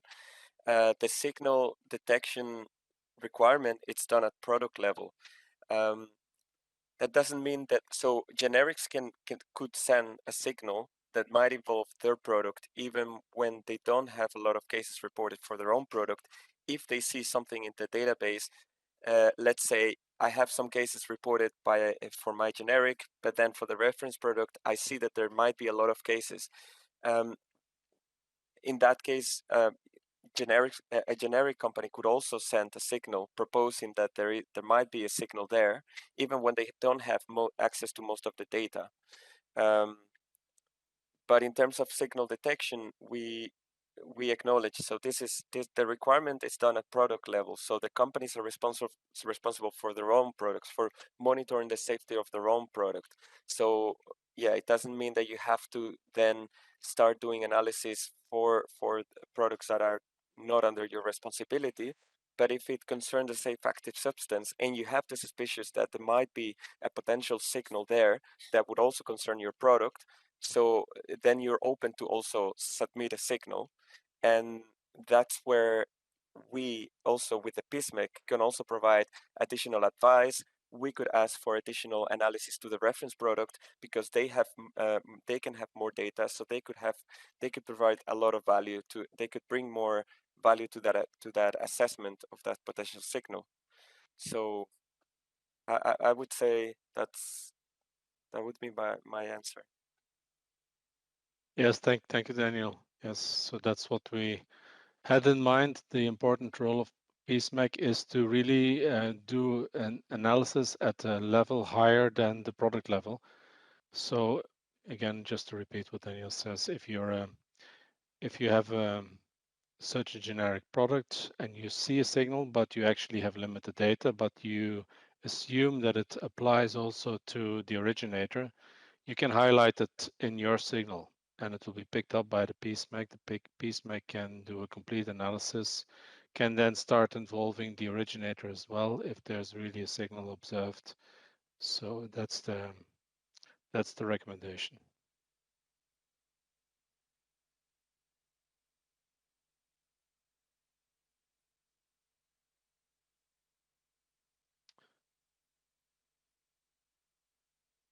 And then, okay, for the other Q&A topic was about how to submit non-serious cases with the first annual statement. And I think I've covered that when I showed it in Iris. Okay, thank you, Laura. That was the one indeed that we identified at the start of the meeting. And let's now go and use as the basis the questions that you have brought to us in the chat box, and some of them we've tried to answer in between. So there are some questions are very long. The first question was from Martin Evelain. Sorry, it's so long that I'm going to quickly read it.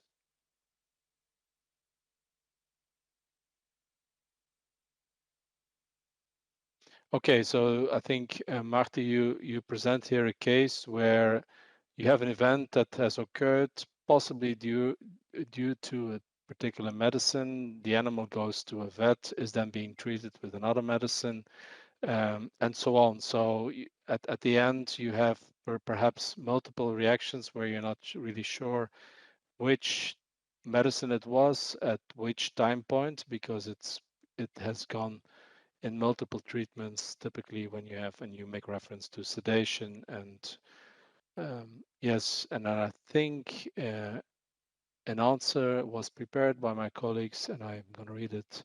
An AER concerning, e.g., multiple animals in the same farm household that have received different products with different dates of administration and with different times of onset should be split and recorded in EVV as separate adverse event reports. When splitting adverse event reports, it is very important that the adverse event reports should be linked using the appropriate field in the linked report. So the overall message is, if you're in that situation with complex reporting and animals being treated over a long time period, then please split it but link the reports.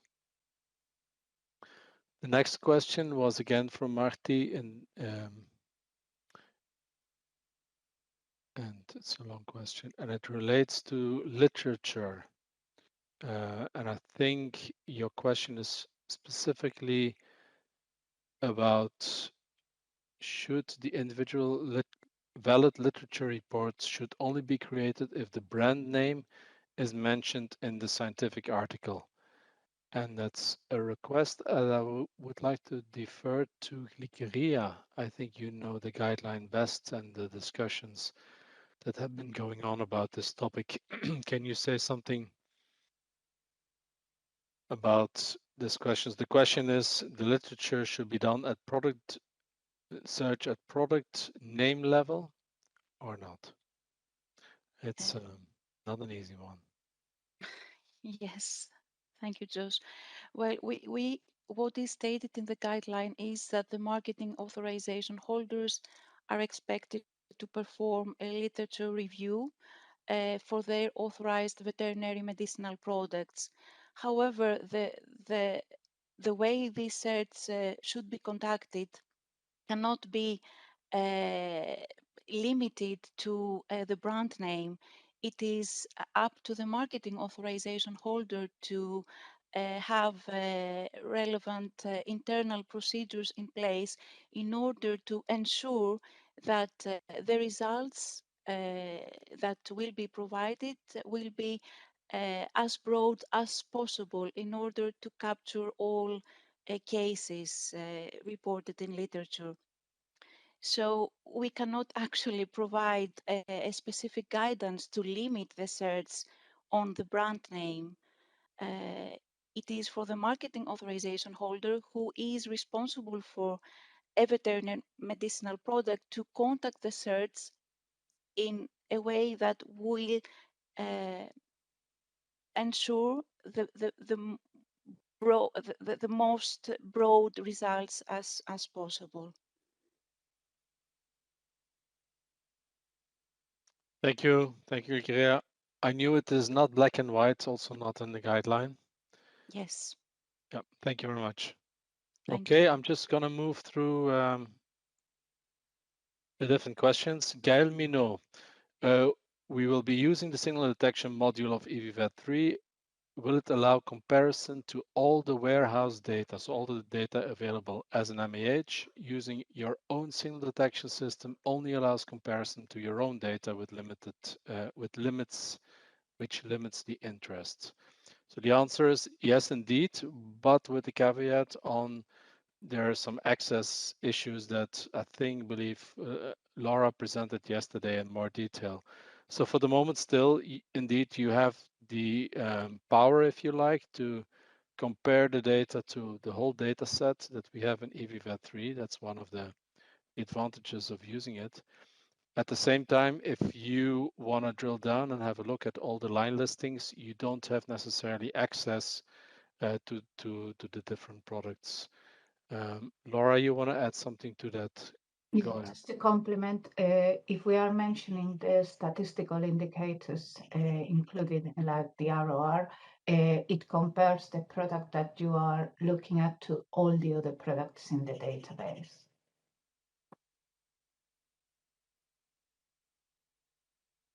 Thank you. Next question from Ruth Clemens. Do we use the data log point as the signal analysis due date? And the answer is for the first yearly signal detection analysis, we suggest using the DLP of the last PSUR as the first point of the period selected.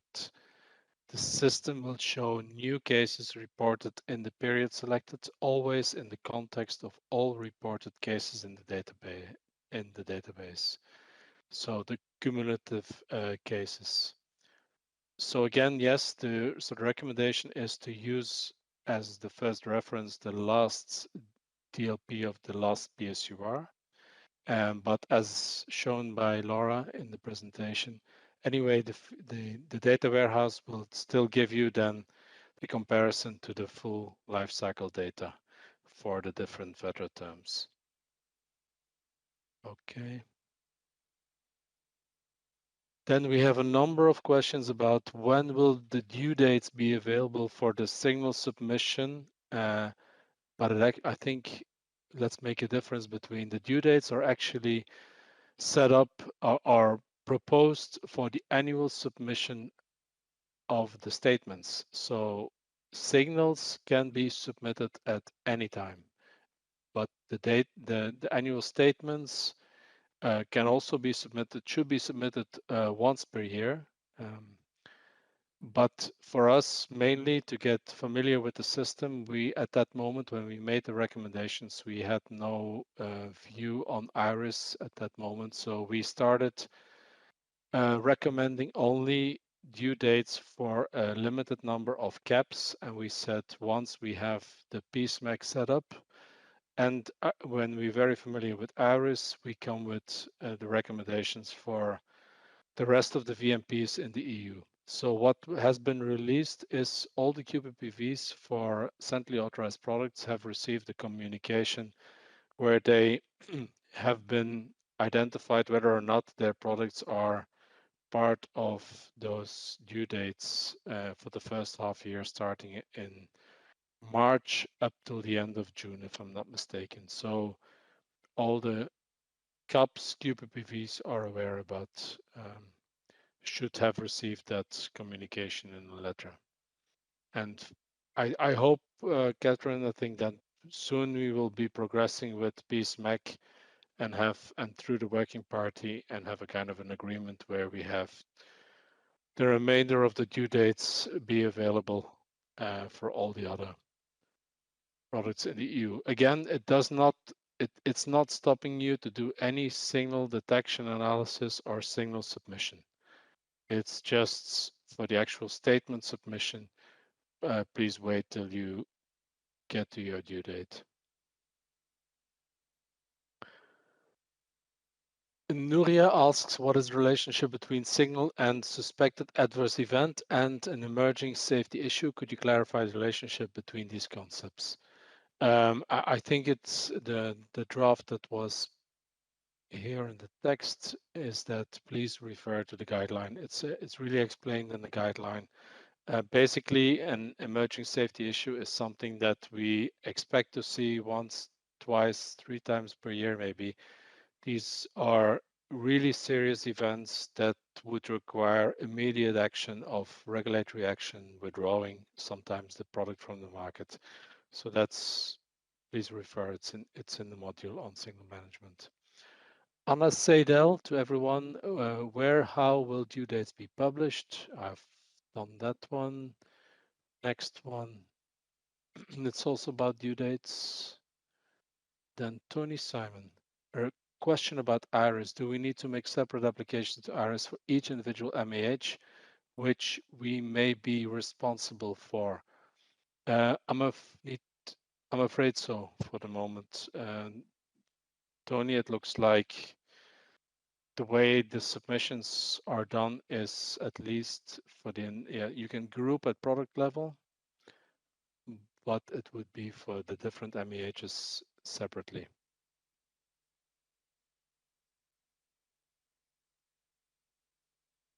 And then Paola, Bergamo, the first due date. Oh, sorry, it's about the due dates again. Then a question about the format of the attachments, Excel files, line listings, such as for PSURs, and that's in relation to non-serious cases, I think. Depending, and the answer is depending on what kind of file is attached and the original format. So normal files can be accepted, Excel, Word, PDF. For line listings, Excel files are the preferred option. So that's general recommendation.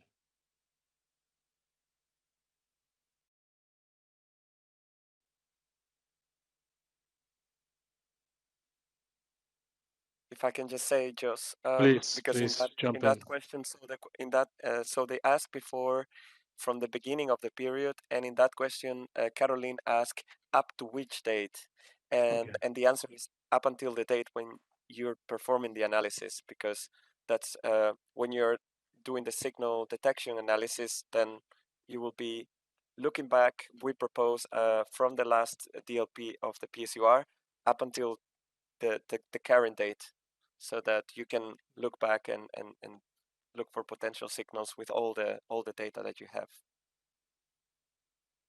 Then there's a more general question, Carmen. If as MAH we do not receive any adverse event related to a product X for a year, we should do a signal analysis for the same active substance from another MAH.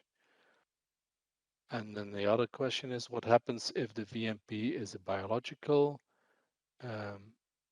Their active substance is not the same in other vaccines. So if I read the question again, can I maybe invite one of my other colleagues to, or panel members, to reflect for a moment on this question? So if an MAH, we do not receive any adverse event related to a product X for a year, should we then do a single analysis for the same active substance from other MAH? What happens if the VMP is a biological question mark? Daniel, I think you've already said it before, that's when we spoke about generics, the same principle applies here, that the signal management is product-based, and it's actually the role also of the P-SMEG. So for the P-SMEG is expected to do analysis at active substance level. So the situation described here is if there would be any signals for the other products, then hopefully these are, if they are prioritized on risk-based approach, they should be picked up by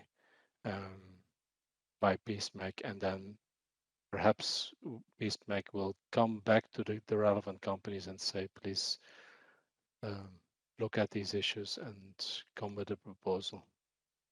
Yeah, I think we could also say that, I mean, if you detect a signal that might concern your product because it shares the same active substance, you're also welcome to submit a signal. We're not going to say no to that. So if you have a suspicion, you have some evidence either from literature, but you have some cases, but maybe you consider that not enough. Um, if you have the suspicion and you could still submit a signal because a potential signal could affect your product. And what is also touched here in this question is about biologicals. I think the biologicals and biosimilars, that's a special case, because in that for biologicals, biosimilars, I think there is enough justification to say that they shouldn't be treated as normal generics. So there might be a justification there for why you should keep monitoring from the beginning, specifically for your product, and not consider that just because the equivalent biological has been on the market for a longer time, that then I can be reassured that I don't have to monitor that frequently. So I think for biosimilars, they fall into another category, and we know that they are quite special, and you should still keep an eye on that product. So when we were talking about generics, saying that if the reference product has been on the market for more than 10 years, I think, and then we have a generic, I think then we talk about normal generics. Yeah. Thank you very much. Thank you, Daniel. Yeah. Okay, I think there was another similar question, so that can, and I'm moving now. A question from Real Drury. If I understand correctly, the MAH can choose the frequency of monitoring if the first step of monitoring does not include analysis of incidents, in brackets, taking into account sales volume, closing brackets. More frequent monitoring will mean that the number of adverse events is less likely to reach the threshold for a signal.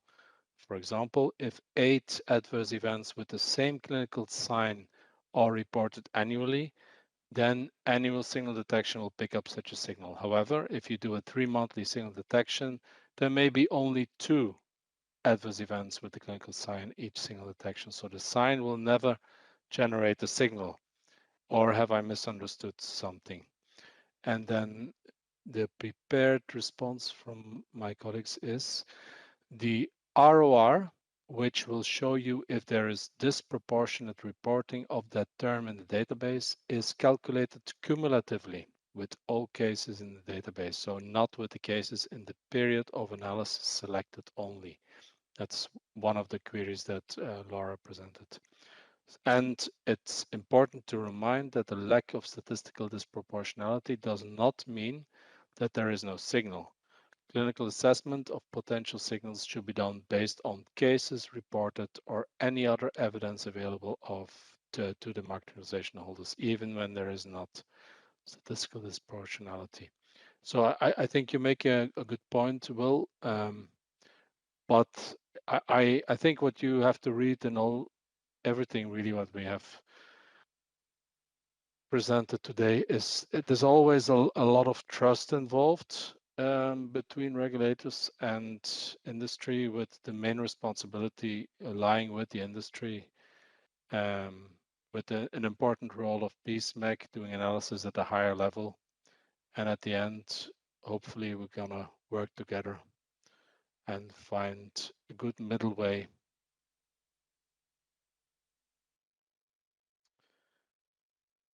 Okay, I'm moving on. There was a question, indeed, I don't know the answer, Laura, from Anna Seidel. Regarding signal detection, is an overview including all species concerned possible as well, so that we don't have to search for every single species on another, one after another? So in other words, I think you have a dashboard with the species, right?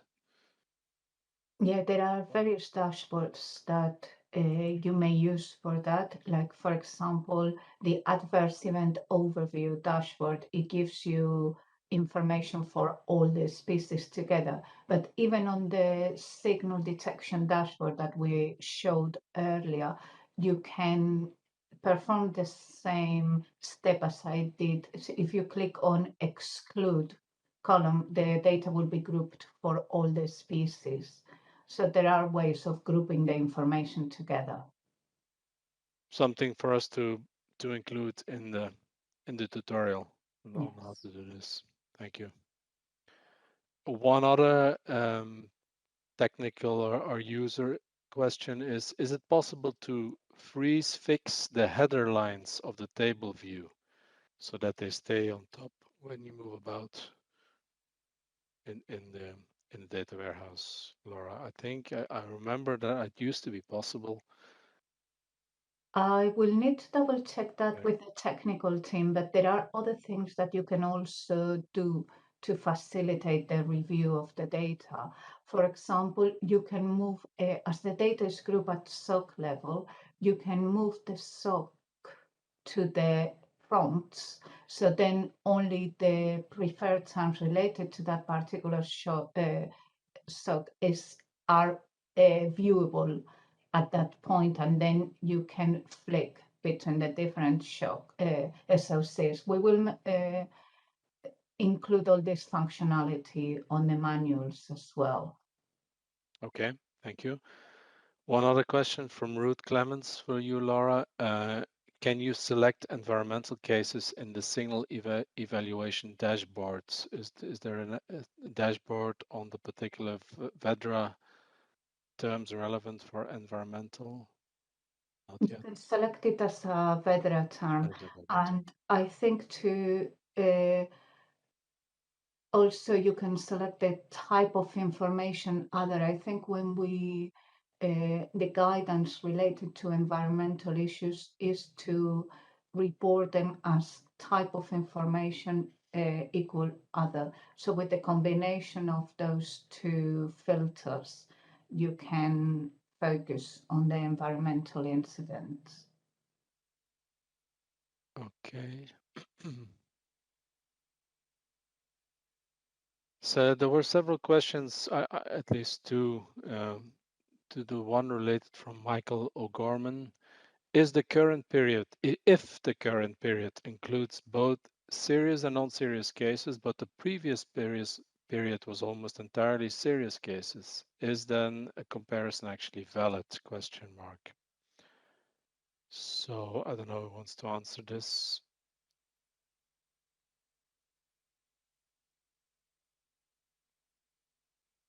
I mean,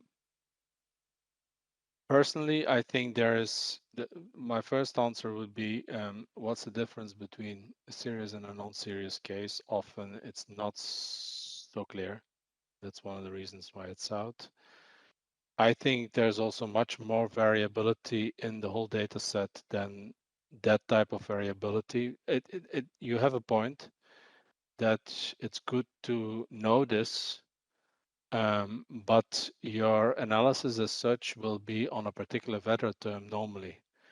So, and your end analysis would include going back and clinically review the narratives of the relevant cases in the line listing. So for me, it really does not significantly affect the overall analysis. I don't know, somebody else has probably different views.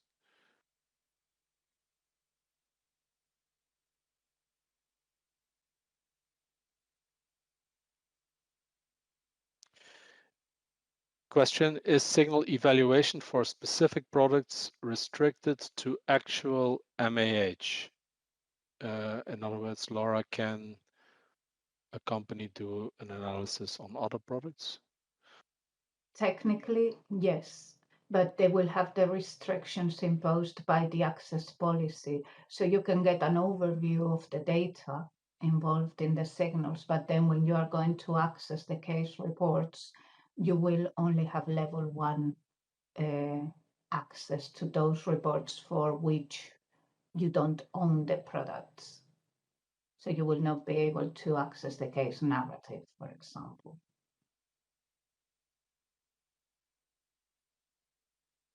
Thank you, Laura.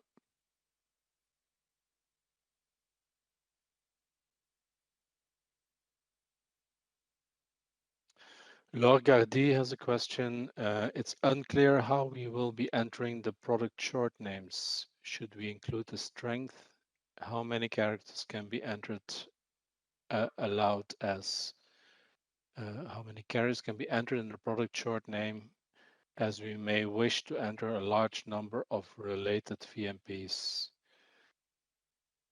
The question on grouping and short name, Laura, I know it's been discussed also in a different group. I don't know if there is anything that can be said about it at this Is moment. it worth spending a few minutes showing the different possibilities of the data warehouse, if I may share my screen, or we don't have the time? I would prefer to go to the end first, because I think once you start showing, it's 10 minutes is nothing. Okay. Let's try. If we have time left, we can come to that. Okay, so should I give a brief answer now, and if possible, and Please. then potentially show it later on? Yeah. So if you are grouping a few products together, then you may use this product short name basis, and you can group a large number of products based on the product name. There is not really restrictions. However, if it may be best if you are grouping products together, it will be possibly because they share the same composition or composition and formulation. And for that, there are better ways, like using the product composition levels in the data warehouse, where you would select the product active substance or substances, and if relevant, together with the pharmaceutical form and strength, if relevant. And then you would select an additional filter, product marketing authorization holder, to restrict the data set to your own products. So that would be a better way of grouping a large data set together. Thank you, Laura. Okay, I think we're coming now to IRIS-related questions, and the first one is a good one. I don't know. IRIS stands for what, actually? Question from James Mount. Just like to know as well. Pedro, IRIS is, do we know? Unfortunately, I don't have that answer now. Okay, that's one, but that's a good one.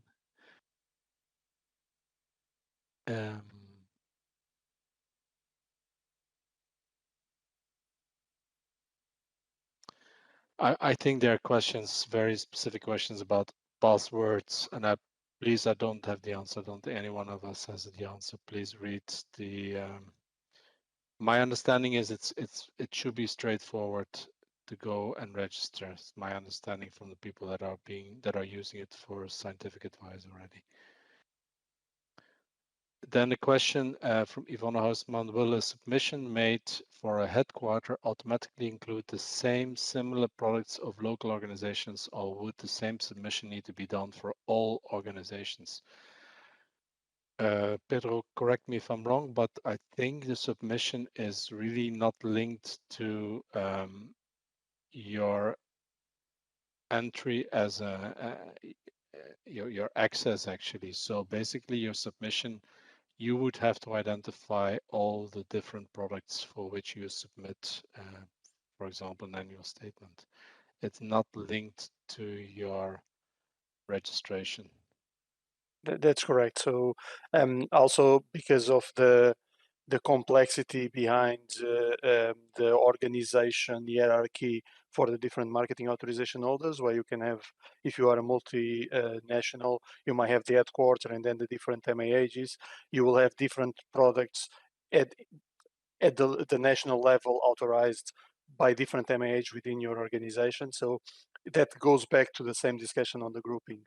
So what we plan to have in IRIS, and we are working towards that, is that you can reuse a previous submission. So you will need the first time to include all your products in the submission, and then you'll be able to reuse that information in the next submission. So that is until we have a better concept and a better management of the concept of groups of products. Thank you, Pedro. Just one question again for you, Pedro. The records are linked to UPD. Yeah, they are. So all the information that you've seen in this presentation, the information when Joss chose the product was coming from the UAT environment of UPD. So we have Irish and UPD are in sync in terms of product information. Then a specific question about legislation, and I should have it open. I don't have the legislation open here.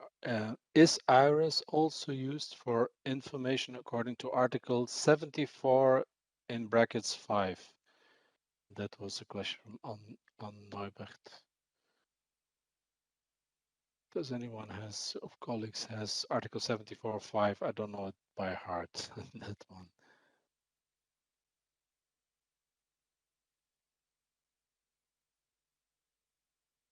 If somebody has the answer, maybe I will continue and somebody is looking it up.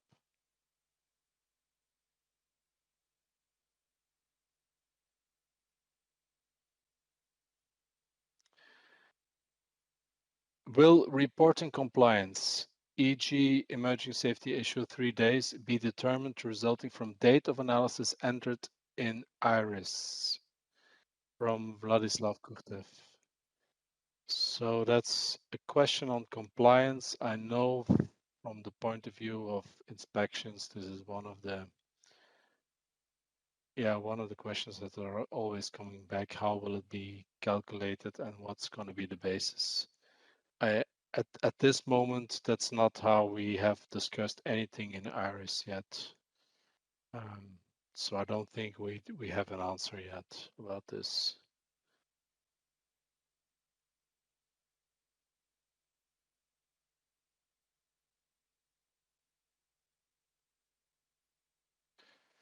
Then Anja Hofner has asked, could you please also show to report no signal was identified for product X? So if the answer is simple, if no signal was identified, then you don't submit anything. Then you only submit your annual statement on a yearly basis. And there was another related question from Emmanuel Bordier. If case you have no signals, what do you do? Yeah, then you only submit the annual statement. Then Tony Simon, IRIS, how can the QPPV have oversight of what is actually submitted in IRIS, as some QPVs have more than 1,000 products, so they will not be personally making all the submissions. There does not seem to be adequate allowance for any sort of quality review of oversight of what is submitted. That's one of the personal issues that I also have with Iris. As I said at the beginning, it's not being set up, at least at this moment, as a kind of repository for a large number of submissions. It's more as an single application submission tool. So yes, we are looking into that, Tony, to see how we can facilitate it not only for you, but it applies, of course, for us because we are dealing with all your submissions. The good message that I understand, at least, is that IRIS in itself is from the people that are dealing with scientific advice. Okay, they have a limited number of submissions, but it's quite user friendly. You can easily set up your dashboards. So I think the issue that we're dealing with is how to make sure that within your question that your QPPV will have then access directly to all the submissions of the people that work for that QPPV, or let's say somebody is leaving the company and you still want to have access, or a new QPPV comes in. So all those type of situations we need to find out still.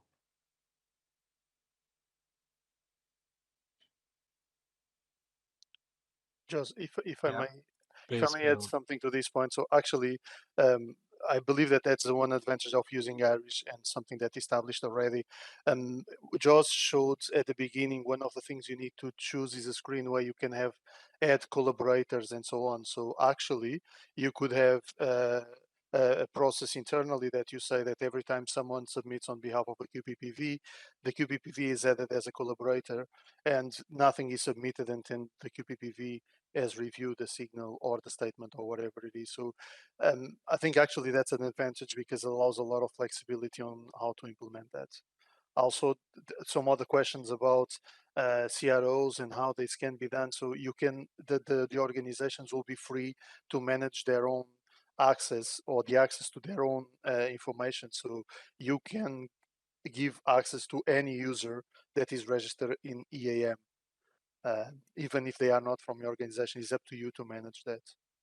You as a marketing authorization responsible person. So, and that is the same process that is used for every single system we use at DMI. Is the same thing to use for EVP as well, EVVET. Thank you, Pedro. I just think one thing that I referred to is, but what do you do in situations where you have a change of QPPV, for example? So because I think we discussed it internally briefly, you cannot use in the IMM a generic email address. So that's the so let's say you have a QPPV change, all these old signals with that QPPV, nobody can access it anymore because they're personally linked to that person. So that's I think there's still some open questions now. Yeah, we can look into very specific. I also don't know so specific questions, but the you can always add multiple collaborators. So if you have situations where you foresee that this is going to happen, you can have multiple people having access to the signal with different levels of access. When I say signal, is any submission you do in Irish. So it's general to the Irish platform. Thank you. Then I'm just reading a very interesting proposal about administrative burden, and that is from S. Günther Kummerscheid. Is it allowed for the annual statement to include all VMPs of an MEH without a signal and without a change in the benefit risk balance, although they are not the same, similar to reduce the administrative burden? So basically, your proposal would be that you can submit statements for a long list of products and they don't necessarily need to be the same. It's a good question that I think we will bring to the P-SMEG and Working Party. I see no reason why not, but maybe other people have concerns about this. Just if I may come in, Yeah, Daniel? I mean, my only worry is that this is to comply with the regulation. It says clearly that the MEHs have to submit this for each of their products annually. So But that's may, what's proposed. So we maybe I didn't read it right. find, Sorry, go ahead. well, if I understood correctly, the Yeah. proposal is to group all those products for which No, you there are no signals. you just select them separately. So Okay, okay, yeah, so yeah, it's one statement and it applies to all the lists of that okay, submission. okay. So just a Yeah, way to make it easier. correct. Yeah, it's just Yeah. one statement. Okay, so So we should try to think about that indeed.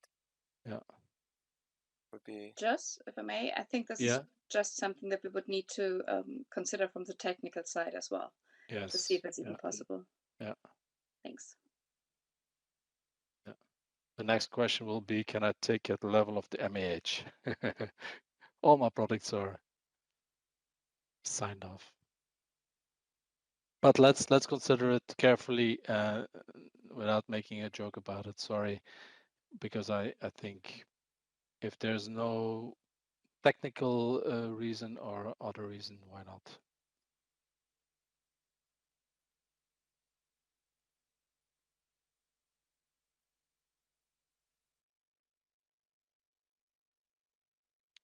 So Tony has also in the question, I think it's more a comment also that perhaps in the future there will be possibility of the API linked to the iris itself.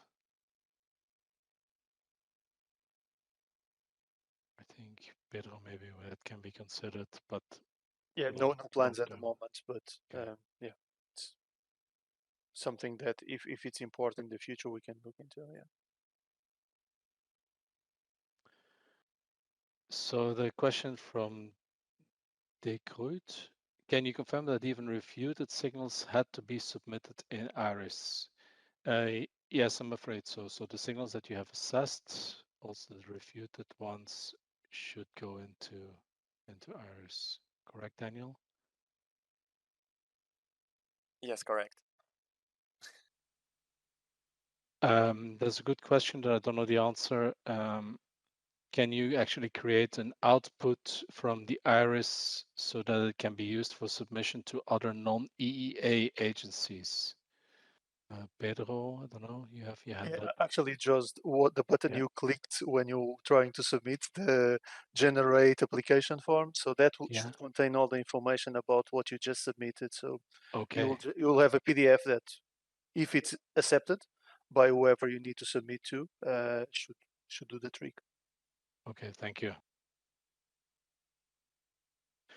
So Laura Carty has a question. The VGVP says that we can reopen a signal previously submitted, but it seems from the present webinar that we won't be able to update an old signal.